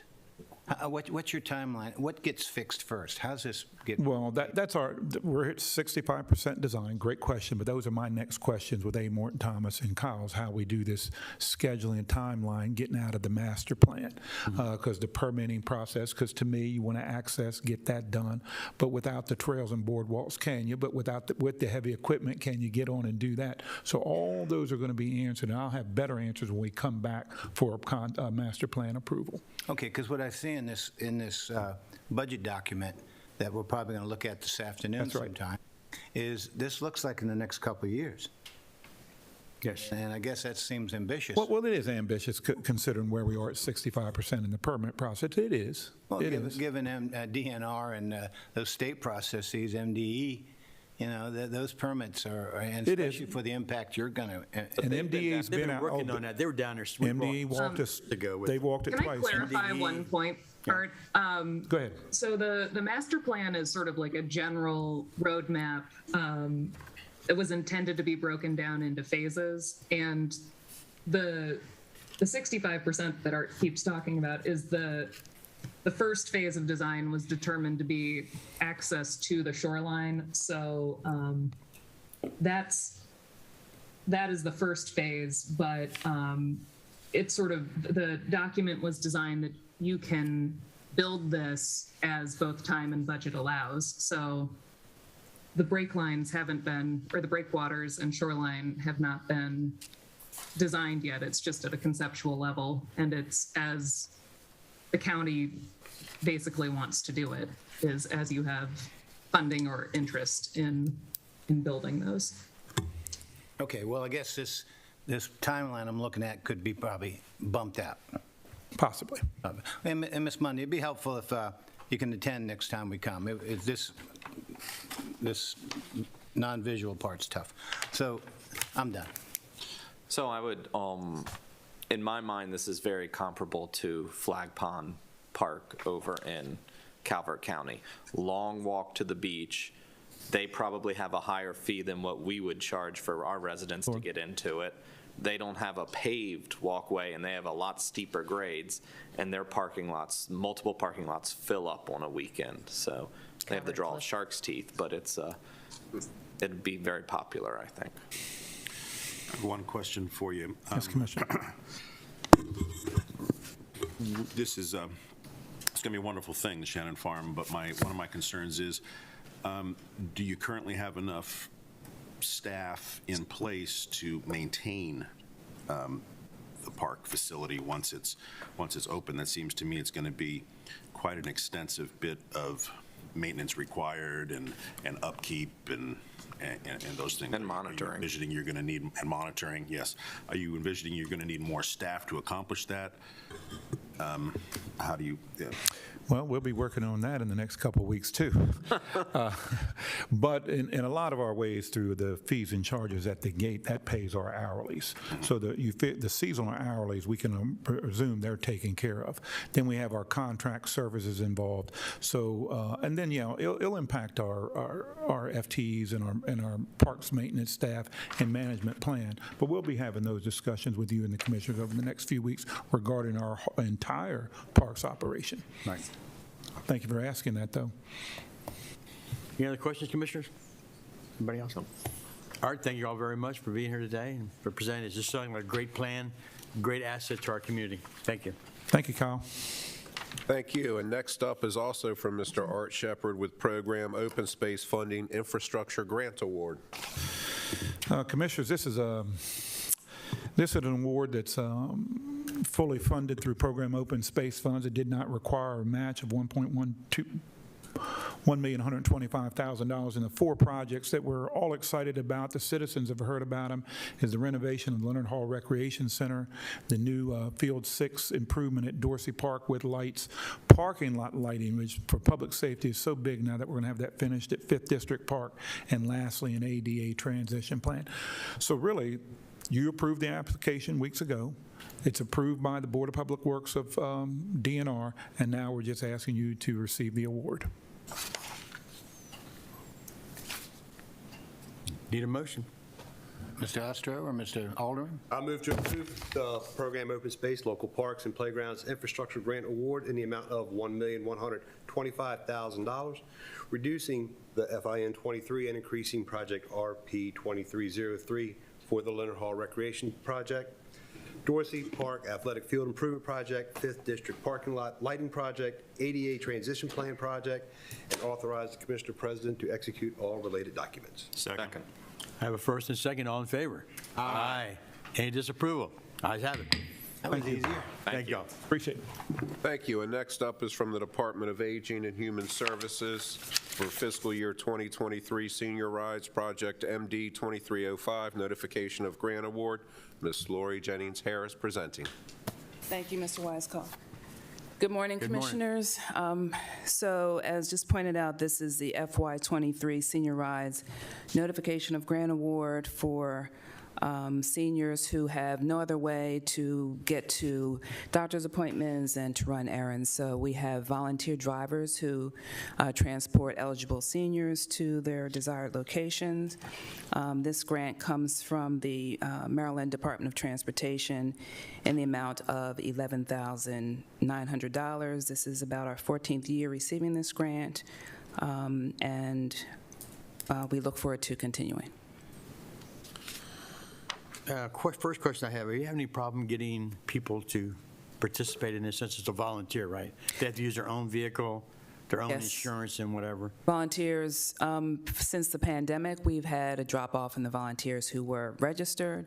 They're coming back, but it's a balance. It's a good balance right now of the number of volunteers versus the people who need rides. Okay, are we required to provide any kind of insurance to these people? Have anything in place? So I understand some are worried about some kind of liability and everything, so. So their own insurance coverage is the first Is that right? insurance. Okay. So we don't have anything additional that we can add liability-wise? The county does cover, but it's secondary to the the volunteers' insurance. Okay, okay. Any other questions, Commissioners? No? Need a motion, please. I move to approve the Senior Rides Operating Grant Agreement Project MD 2305 from the Maryland Department of Transportation, Maryland Transit Administration, on behalf of St. Mary's County Department of Aging and Human Services in the amount of $11,900, which includes other revenue and county funding, to coordinate door-to-door transportation for low and moderate income seniors who are unable to utilize other transportation options, and authorize the Commissioner President to execute the related documents. Second. I have a first and second. All in favor? Aye. Any opposed? Ayes have it. Thank you, Ms. Jennings. Thank you. And last on the agenda for County Administrator time is from the Department of Human Resources regarding holiday leave. Ms. Catherine Pratzen presenting. Good morning. Good morning. Morning, Ms. Preston. I'm here today to present a request for your consideration of additional holidays this Christmas season. The request is presented in the spirit of the several recruitment initiatives the commissioners have already considered and approved. The additional holidays don't carry a budget expense, as employee salaries for the entire year have already been budgeted and approved, and will go a long way toward expressing support for our hardworking county employees. Thank you for your consideration, and happy to address any questions you may have. So this is asking for the additional 23rd and 30th, right? Yes, sir. We already Yes. approved the Thanksgiving already. Yes, yes. This is just an illustration of what the neighboring counties are doing. Okay. All right, I move to approve December 23rd, 2022 and December 30th, 2022 as additional holiday leave or as floating holiday leave for employees required to work on these dates. Second. I have a first and second. All in favor? Aye. Any opposed? Ayes have it. Thank you very much, Thank you, Commissioners. Ms. Catherine. Thank you. Thank you, Ms. Pratzen. Next on the agenda is from the Office of the County Attorney for the legislative proposals. Mr. John Hauser presenting. Good morning, Mr. Hauser. Good morning, Commissioners. This is the second of three times given over to the Commissioner's development and ultimate adoption of its legislative proposals for this upcoming 2023 session of the General Assembly. As three of the commissioners will recall were here last week for the presentation of the four proposals we received, either from department heads or governmental agencies. We've received an additional 3 proposals from citizens this year as well. All were brought before the county commissioners last week to give a briefing on.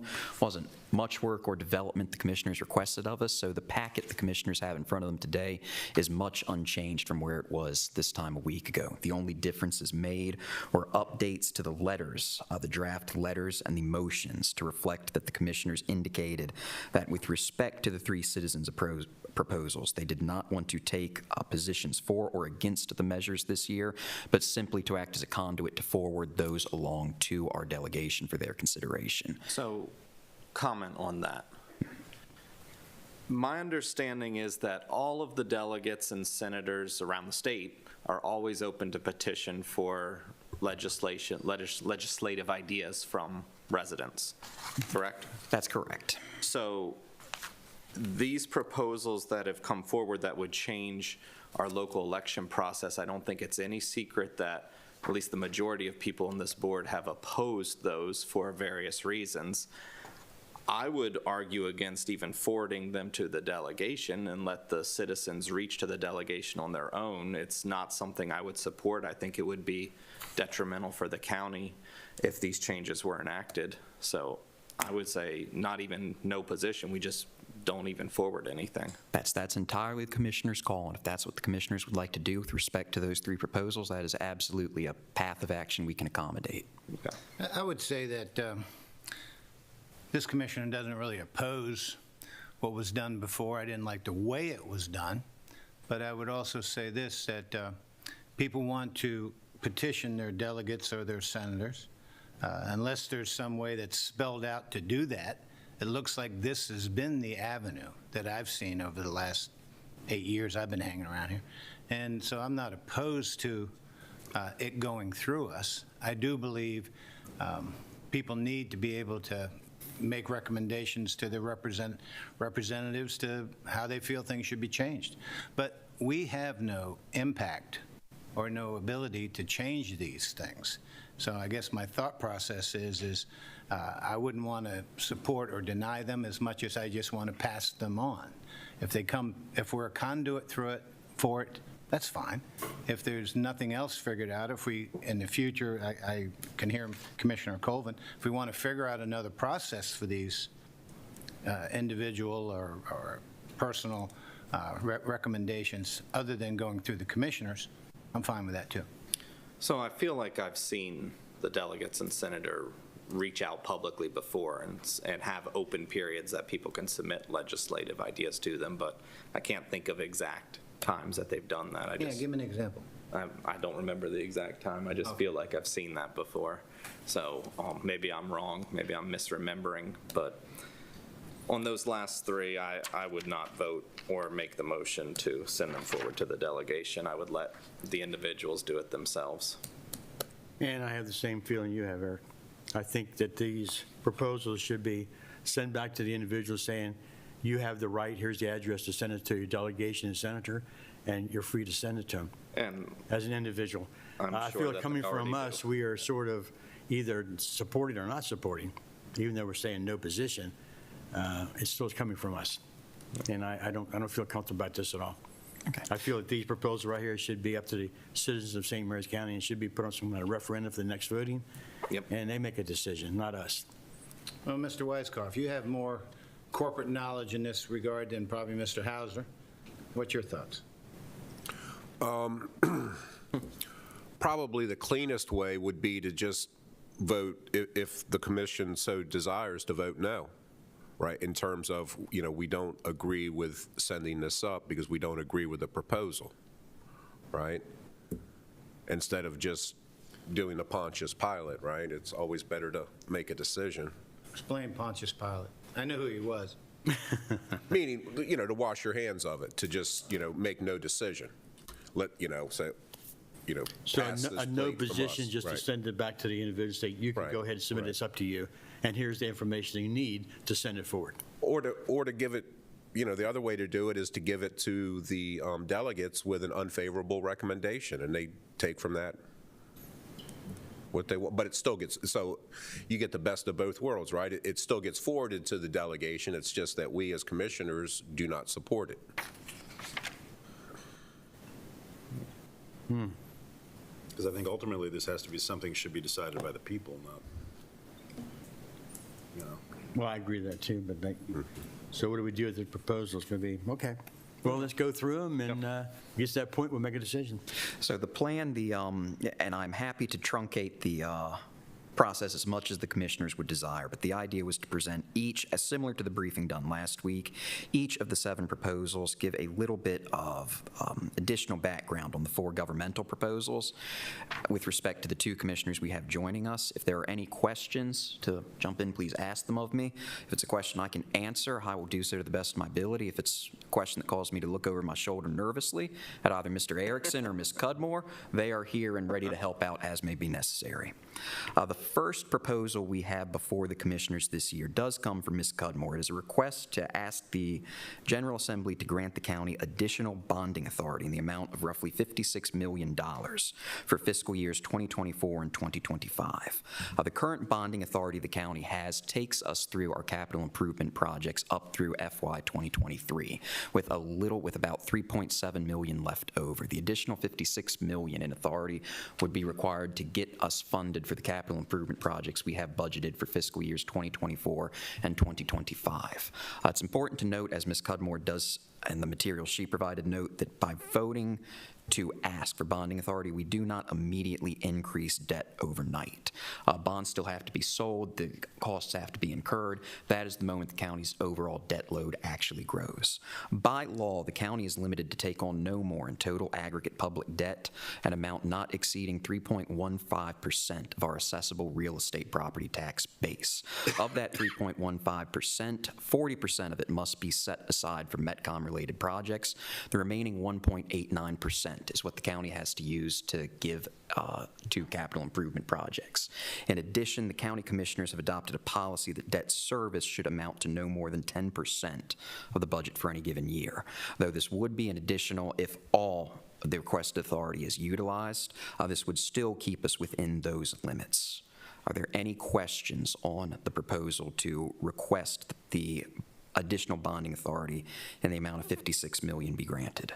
So just a comment, and Commissioner Hewitt, correct me if I'm wrong here, for the new commissioners, just because this took me a little while to grasp. Just want to reiterate, the bonding authority does not mean, like Mr. Hauser said, that we're taking on debt. It's the ability for us to borrow, and we do not borrow until we need to use the money. So I would assume it's like, I mean, just to simplify it, if I take a home equity line out, I mean, Correct. I'm only going to get charged for it when I use it. Exactly. Exactly. Well, the other thing to keep in mind is when we do our CIP, we need to make sure we have the money available, the borrowing authority available to move forward with the projects. Because you can't put a project out there if you don't have the money, the ability to borrow the money to do the project. Right. So what it does is it allows us to do our 5-year CIP, and actually sometimes longer than 5-year CIP, and know we have the money there to do the projects. Now, one thing to keep in mind is like this Shannon Farms we just looked at. We've already allocated $4.6 million towards it in prior approvals, and that project isn't ready to go forward. Right. So as you get the hang of this job, you'll find everything doesn't happen exactly in the order you think it will, but you need flexibility. We need flexibility to move forward. We did not go for bonding last year because we used fund balance. It saved us over $5.1 million in interest charges. So I think we're doing the right way of doing it, but someone may say $56 million is a lot of money, and they're right. they are. And it's important that we note that this is to span over 2 years. It's a 2-year. So next year, we would not be asking for any additional bonding authority. And we would not be paying on any interest or anything on this money until Until it's drawn off and being used Yes, for a project. correct. Yeah. Anything else, commissioners? Need a motion? I make a motion that we support the request to borrow $56 million, or increase bonding authority by $56 million. Commissioner Hewitt, if I may, not go to ahead. take exception with what was said, we do have in the first attachment of the legislative notebook suggested motions for each Oh, well, thank you very each much. item. Well, I think it's under that blue there, that's my assumption. Oh, okay, then I'll move to approve and authorize Commissioner. Wait a minute now. So it's 2 parts? 2 parts, Oh, yes, sir. goodness gracious. Then thank you. I move to request. I hear you. Authority to issue $56 million in public facilities bonds for FY '24 and FY '25 budgets, and to approve and authorize Commissioner President Guy to sign letters of support to the delegation and House and Senate committees for hearings on these bills. Second. Do I have a first and second on the bonding authority? All those in favor? Aye. Any opposed? Ayes have it. All right. Next. The second proposal, also from Ms. Cudmore in the Department of Finance, concerns an extension of the sunset date on the county transfer tax. Anytime that someone goes to purchase a house or real property in St. Mary's County, there's a bevy of state and local taxes that are applied at that moment. The county transfer tax is one of them. The recordation tax is similar, relates to any time that a deed or other written instrument is required to be recorded in the land records. That would be not only a deed, but also a refinance or a mortgage, any transaction in which ownership does not change.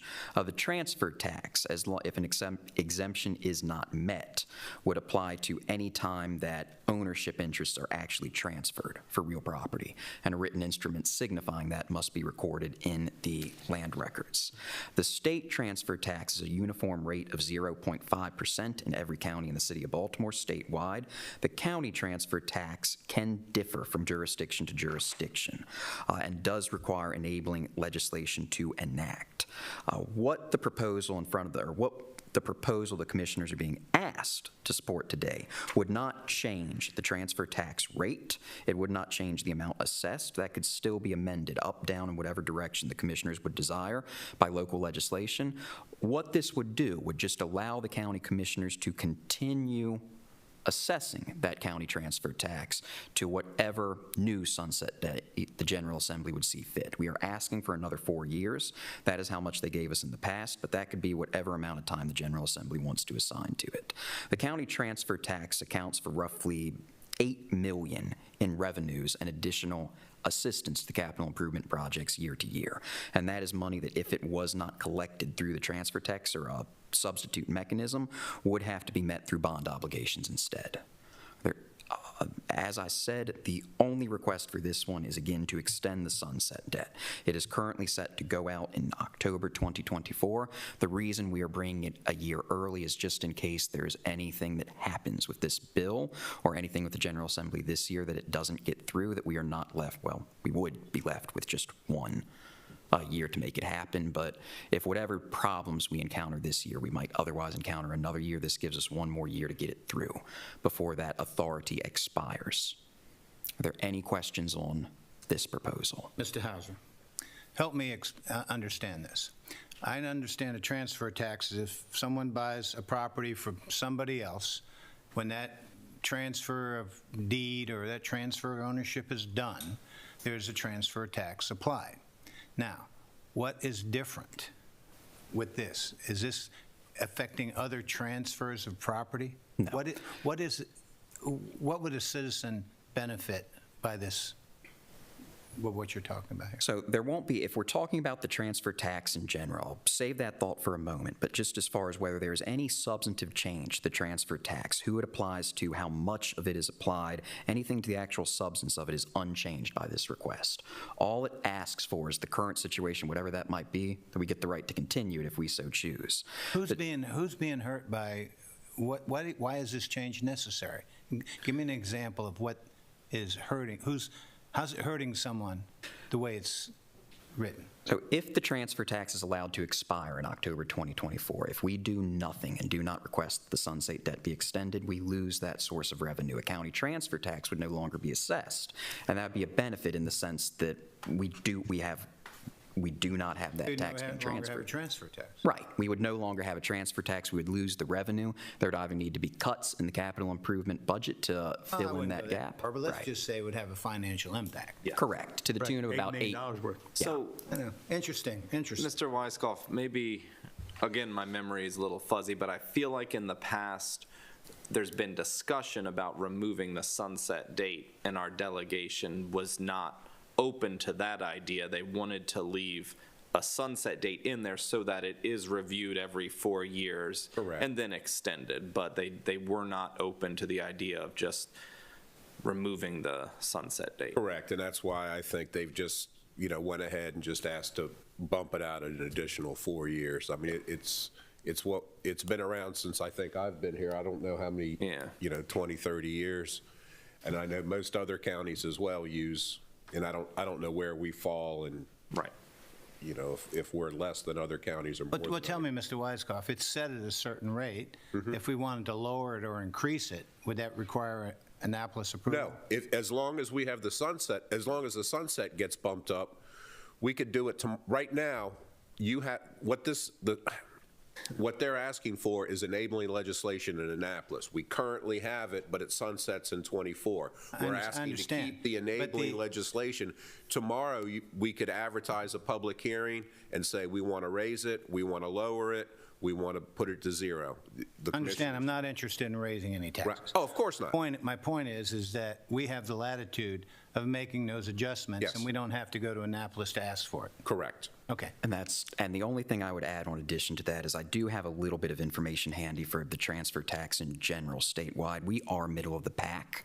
There are about 5 jurisdictions that do not assess a transfer tax across the county. The difference between us and them is that they, by and large, with a few exceptions, have a higher recordation tax than we do.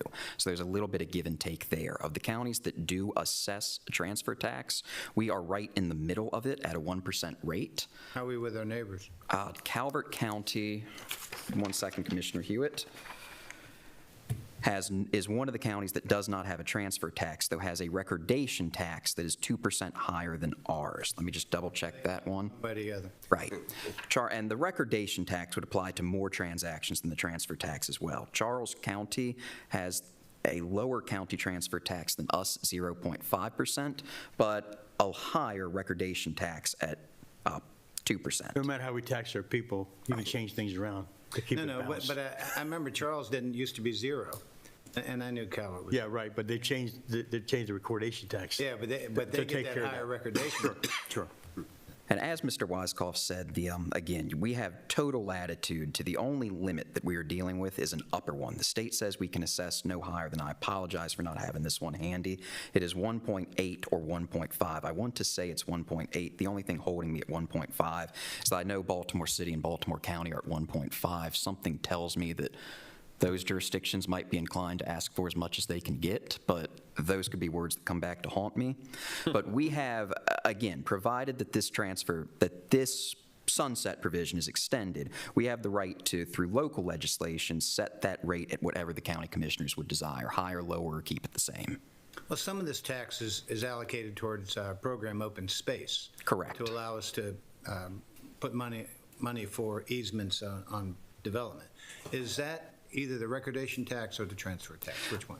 That, I believe, is the transfer tax, and in the materials Ms. Cudmore has provided, she has it laid out. I think the upshot is that at the end of the day, transfer tax brings in roughly $8 million in revenue per year. If that goes, How much goes to program? I think between 1 to 1.5 is typically what is allocated each year, and if we don't have the transfer tax, either that allocation goes away or it has to come from somewhere else, either by raising new revenue or taking on additional debt obligations. Talk about that in the budget work session. Correct. That fortunately is not a discussion I will be up here on the podium for. All right, well, I move to amend Chapter 138-1.f of Article 19, Public Local Laws of St. Mary's County to extend the October 1st, 2024 termination date of the real property transfer tax until October 1st, 2028, and approve and authorize Commissioner President Guy to sign letters of support to the delegation and to House and Senate committees for hearings on these bills. Second. I have a first and second. All in favor? Aye. Any opposed? Ayes have it. The next proposal comes from the Department of Aging and is one that we worked on with that department throughout the year. It's a little less dry than just pure numbers and finance. We're entitling it St. Mary's County Gaming Events and Senior Centers. And I provided context for why a bill like this, what is the problem, quote unquote, out there that this legislation would resolve. And what we had was in the 3 senior centers throughout the county, we had senior citizens coming and playing low stakes card games, games of chance, $5 hands of pitch, poker, whatever the case might be. Something that is engaging, that they grew up doing, that keeps them, and the little bit of money that's there on the table, such that there is any, is enough to keep them engaged and their spirits high, and just, get a little bit of that excitement and otherwise keep them engaged.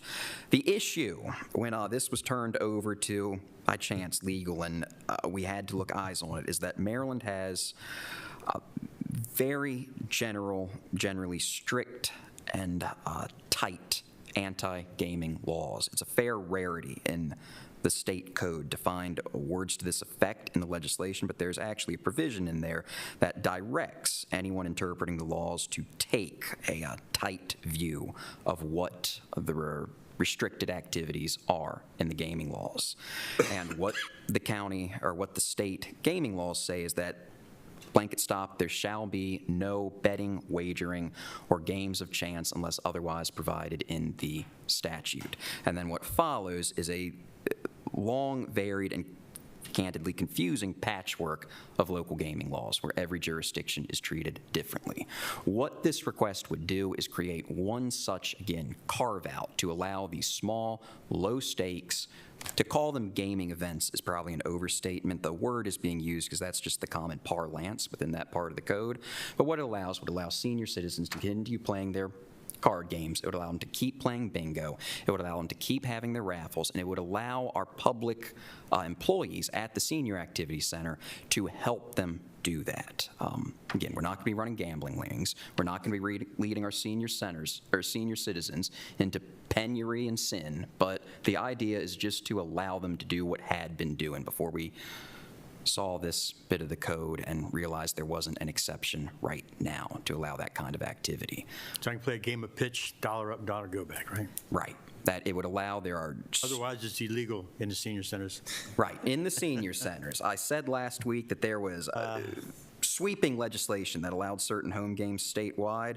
That was actually prompted by a senior, at least in part, prompted by a senior card game in the common area of a senior center in Anne Arundel County, where a aggrieved senior citizen lost $20, she thought, to unfair play, and called the cops on her neighbors. Well, Commissioner Alderson and Commissioner Ostra, this was brought to my attention by a senior from the Garvey Center over here in Leonardtown who was paying $1 to play bridge for 4 hours. And what they did, it was 12 of them, they put $1 in. After 4 hours, they had points. First prize got 5, second place got 4, third place got 3. And of course, they're not worried about the money, but it's kind of like bragging rights. It's just very innocent. Sure. And thought that was, for some reason, it was brought to the county attorney's attention that was going on.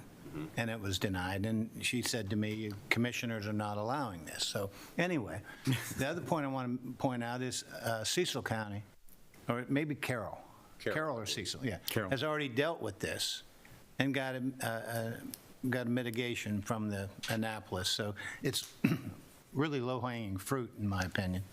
And I would just have one question on this. I mean, what's low stakes to me might be high stakes to somebody else. I don't see anything in here where there's a limit on the stakes that can be played for. I mean, you mentioned bingo. Bingo can make a lot of money playing bingo. We do write in the, and they can, the General Assembly will, and I expect they might very well may tweak these numbers. The limits we went with to match certain activities that were going on there. As Ms. Harris explained it to me, one of the more popular events they would do is run month-long tournaments of poker or pitch, et cetera, and then see at the end who was, had the most points or whatever payout at the end. What we've done is on the second page of this legislative proposal, the limits we are suggesting is that the Senior Activity Center, if they sponsor a game, may not award any prize of money exceeding $50 to any one winner in each session, and may not charge any participant in a given session more than $25 to play any game that they're sponsoring or hosting there. Those are the limits we went with. Okay. Sounds reasonable. Okay, well, I move to request to amend 13-2101 of the Criminal Law Article of the Annotated Code of Maryland to add language to the definitions of gaming device and gaming event to add a new definition of senior activity center, to create a new 13-2116 to allow certain gaming events to be played at senior centers in St. Mary's County, and to approve and authorize Commissioner President Guy to sign letters of support to the delegation and to the House and Senate committees for the hearings on these bills. Second. Second. I have a first and second. All in favor? Aye. Any opposed? Ayes have it. Good. All right. Thank you, John. The fourth proposal and the final one that comes from either a department or a government agency comes from the Metropolitan Commission. And a non-substantive update, what this fourth proposal is are continued tweaks, changes in definitions, clarifications in the public local laws that affect Metcom to either update language, bring it up, provide greater clarity to the words that are used, or make the language, pardon me, Commissioner.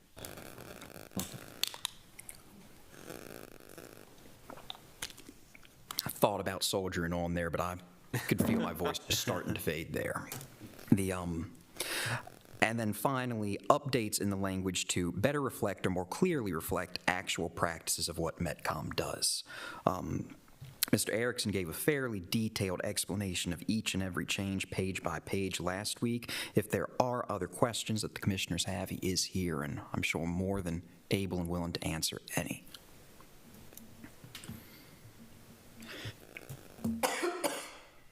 And for the new commissioners, Chapter 113 was set up in 1957, I think, to separate water and sewer activity and development from county activity. They work along I guess cohesively, that might be a term. But the point is that in most counties, Calvert, Charles, it's part of county government. In St. Mary's County, it's not. We appoint those directors. They make their own decisions. Once we do appoint them, they can, quote unquote, do whatever they want as legal by their legal standards. It has been said sometimes that, hey, look, it's kind of like a government within a government. Why don't we bring it all together? But this is the way it's set up.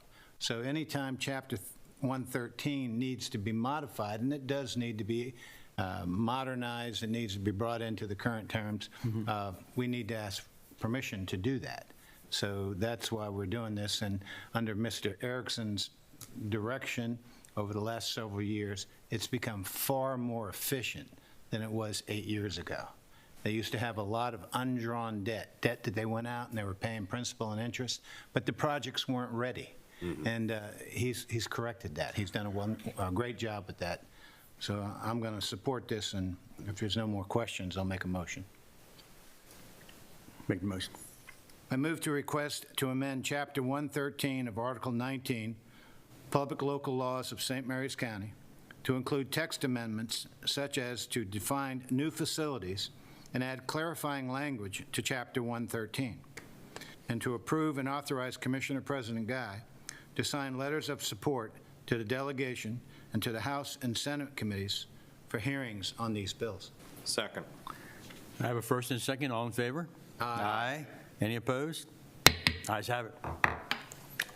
The next three proposals are all requests from citizens, and it's where we would come back to the discussion had at the beginning of this agenda item of how the commissioners would like to proceed, either to simply move not to forward the citizens' requests, and we state that the commissioners do not believe this is the appropriate avenue upon reflection for these types of legislative changes to be pursued, and we will direct in that communication to the citizens that they can instead talk to their delegates and their senator and see if they would like to individually bring it forward, or the commissioners can decide to take a position one way or the other on the requested action.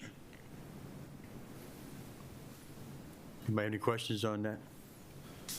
Again, I have no problem forwarding it because there's no other mechanism to then to be forwarded right now. Well, there is. They can reach out to their delegates and senators, and they do. Well, have you seen where that's been, how would you, if someone were to ask you, how is that done? Do you have the mechanism to tell them? Here's their address, just send it to them, is what you're saying? Yeah. Here's their email. Here's their email or their address. Very responsive. Any other thoughts, anybody? I think I agree with Commissioner Hewitt, I mean, I don't see the harm of taking no position and forwarding this on to the delegates for it to be, that decision to be made on that level. And just ask them to set up a formalized process, so we can just do that for people. I don't know if it's... So I agree with that concept if it's a topic that I don't have a position on. But this board has made it clear that we're opposed to these changes in the past. That's no secret at all. So we're not saying we're opposed to them or we're supporting them. We're just for them. Well, I mean, in that case, why? Well, I have no desire to forward on something that I'm opposed to. That seems a fair statement. That I'm Yeah. supporting It something. gives an appearance that the commissioners somehow either support or don't support, but we're just getting appearances coming from the commissioners, as far as I'm concerned. If we forwarded it with our opposition, that's one thing, Yeah. but I prefer to have no position on it at all. Okay. And I prefer that the citizens themselves, we give the appropriate information and guidelines, and they can forward it themselves. That's my position. And I would hope that if these changes were brought forward, there would be a referendum, and the citizens of the county would have the opportunity. All right, well, you need a motion to that effect, Mr. President. Yes, we do. We need a motion to either forward them ourselves, or do we have a position of no position, and the individuals be given information to forward it themselves? We just send it back to them, and with the information for the delegation and senator, and then go ahead and send them on. All right, I move that we do not forward these motions, and we return them to the citizens with the information for their elected officials. Second that. I have a first and second on that motion. All those in favor? Roll call. Roll call. Scott? I'm against it. I think we should forward it on. I agree with Mr. Colvin. Yes. I'm Yes. against it. I think we should forward them. Without opinion, we should forward. So I have 3 ayes to do the motion that was just, You've got 2 and 2, it sounds like. No, he said yes. no, I said aye. 3. I'm with Eric Colvin. Okay, I didn't hear you. Yeah, I'm sorry. It's 3. So the motion is to, do we have the motion written down? Yes, sir. It was to forward, it was to. Forward the correspondence it was back to not- to- It was to not forward them on, to return them to the citizens with information on how to contact their delegates and senator to move. And they can forward it on themselves. Okay. Motion carries. And Commissioners, that concludes today's business and voting items. Where we will go from here is a public hearing on the proposals, on legislative proposals, is scheduled a week from today on the 13th at 6 o'clock in this room. That will be a joint meeting between the county commissioners and the delegation. What we will do in between is the 4 that were forwarded on to the commissioner or to the delegation.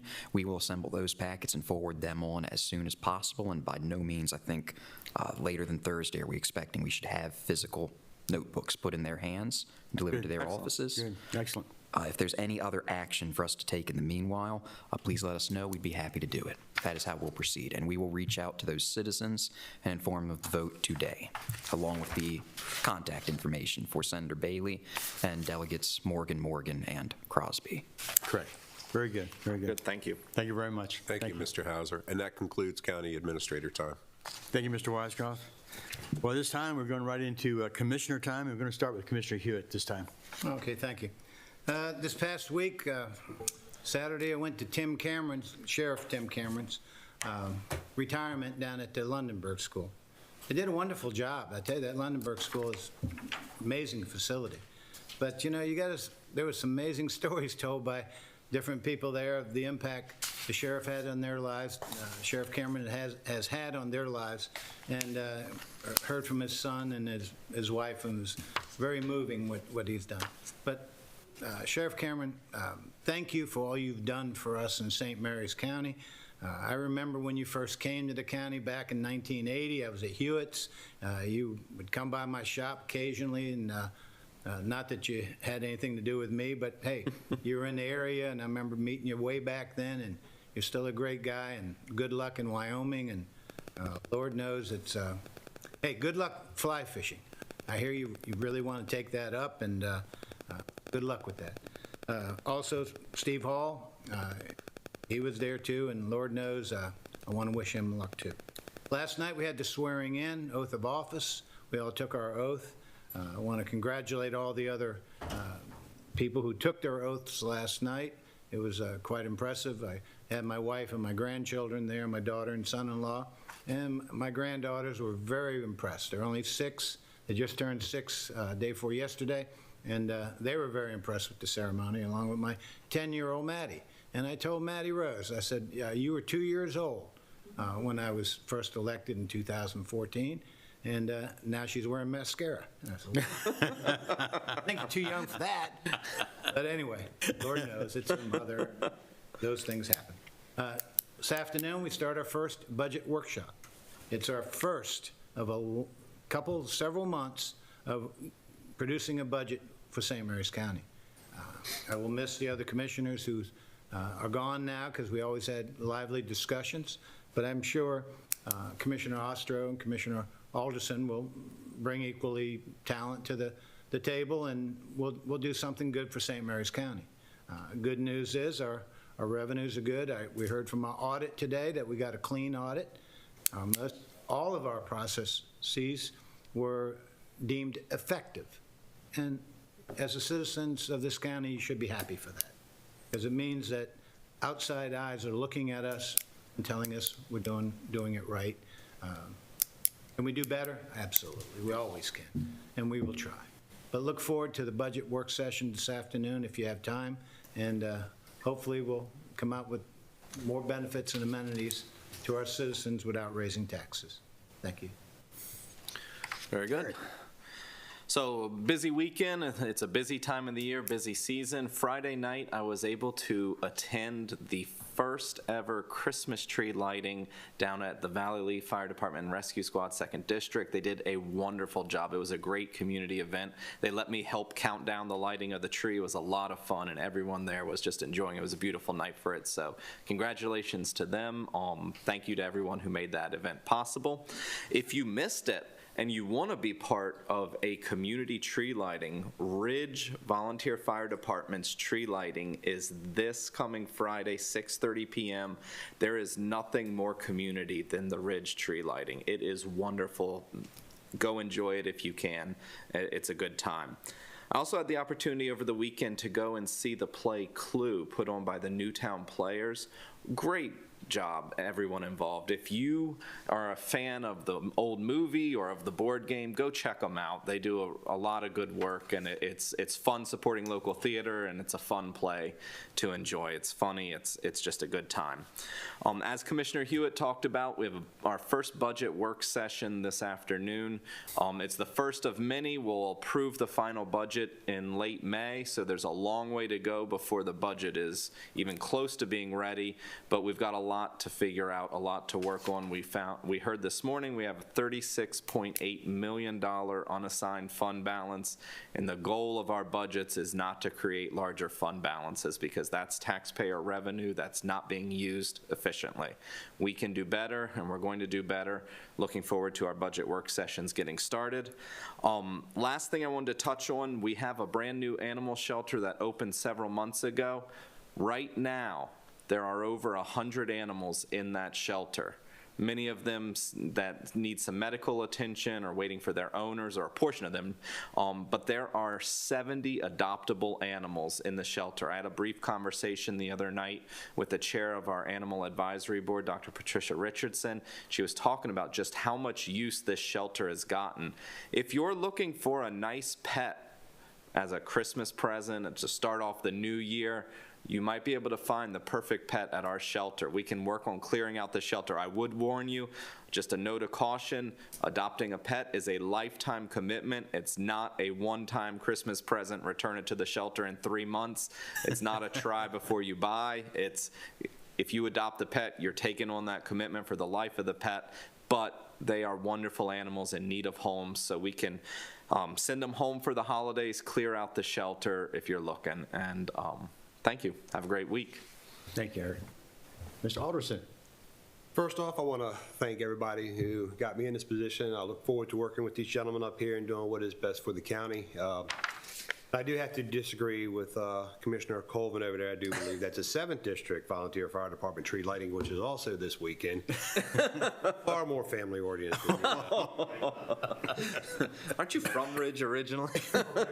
I've been transplanted. So, and I do have to, I do want to give my thanks and gratitude to all of our volunteers. Last night there was an incident down on Chancellor's Run Road where we had a 81-year-old man who had wandered in the woods, and it took several hours for him to find it. All of our first responders joined in, Department of Emergency Services, DNR, and Director Shepard went down to make sure the lights were turned on at Chancellor's Run Park to find the gentleman. It did come to a happy conclusion this morning, and I need to thank the Department of Emergency Services for keeping all of us apprised of that situation. The big thing I talked about a lot when I was campaigning was how important the county is to me and how important volunteering is to this county. If you have any inkling, anybody out there has any inkling that they want to serve their county in a better way, whether it be in the form of a board or commission or as a volunteer, as a first responder, please do not hesitate to reach out to your local fire departments, your rescue squads, what have you, and do it. This is how our community is built, through volunteerism. You can't have a strong community without that communication between everybody. And finally, and like I said in one of my many speeches I had to give over the past several months, was our form of government is not a spectator sport. Please get yourself involved, and I look forward to working with everybody for the next 4 years. Thank you. Scott. Well, being a first-timer at this, I'm going to refer to some of my notes that I've made. Yesterday's oath of office was a wonderful experience and a memory that I will keep forever. It was fantastic to be a part of that ceremony and have my family there and be able to enjoy that with them. And I consider it to be a true honor and a privilege to be able to serve this community.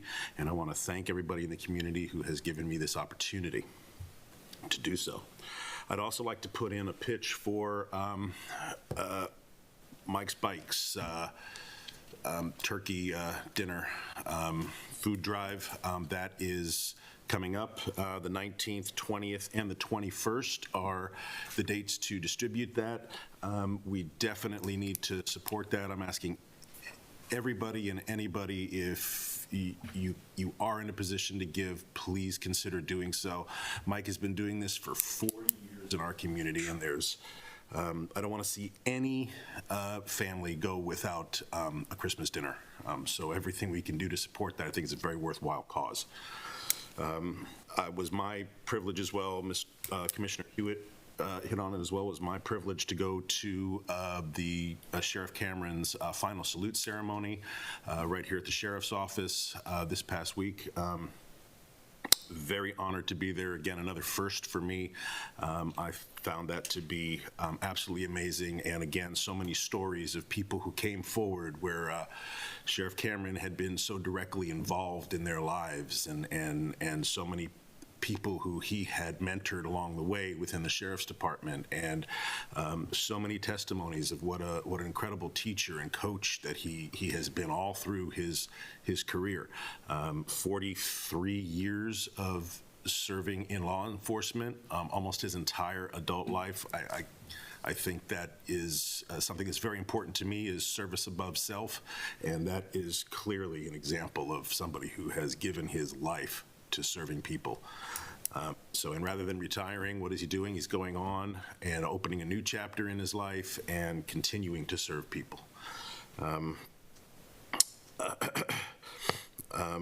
would also like to point out to, in closing, Commissioner Hewitt, that I am sure Commissioner Alderson and myself will do our best to keep the budget negotiations and discussions as lively as possible this year. So I don't think you have a worry there, sir. Good. Thank y'all. Thank y'all very much. And I'm pleased that the citizens of our county elected these 5 individuals, especially myself. I appreciate the 3rd term. I understand it's highly unusual for the president to go 3 terms, but obviously we've done something right the last 8 years. And it was a pleasure to serve with these 2 gentlemen here to my right and the other 2 that just left. We did, I think, a great job in some great CIP projects and also with our budget balanced every year. And I've been fortunate even during this pandemic, some of the things that were happening here, the citizens, I can tell you, our government covered the bases very well and made it through with flying colors as far as I'm concerned. And I appreciate my staff and all the people out there who worked hard to make sure the citizens their needs were met. And that's important. And that's what we're here for. The next 6 months, we go through a budget process every year. That's our biggest thing. For 6 months, we work on this budget. And we're by law, we have to provide a balanced budget. And we will do that again this year, no doubt in my mind. And hopefully continue with some of our important projects to service the people. I'd also like to say, I'm sorry I missed some of the actions this past week with the sheriff and everything, his ceremonies. And my wife and I were down in North Carolina to celebrate my one and only son's wedding on the 3rd of December. He got married. And I'm grateful for that. It was a good ceremony, and they both seem to be very happy. He's got a great wife, who both of them serve in the medical community and have continued all through the pandemic. She was a registered nurse and continued to serve. And my son is actually a lab tech who mixes chemochemicals at a chemo center down in Wilmington, North Carolina. And they both continue to serve throughout the pandemic. And my hat's off to those people who stood their ground and did all that service amongst all those. And luckily, they did not get sick at all. They did all the precautions and did well. So I'm sorry I missed anything here, but I'll be here for the rest of the month to enjoy the other activities. Also, the tree lighting, I'm hoping I'm going to try to make that Ridge one. I didn't know it was at 6:30 this Friday. I'm about to try to make that one.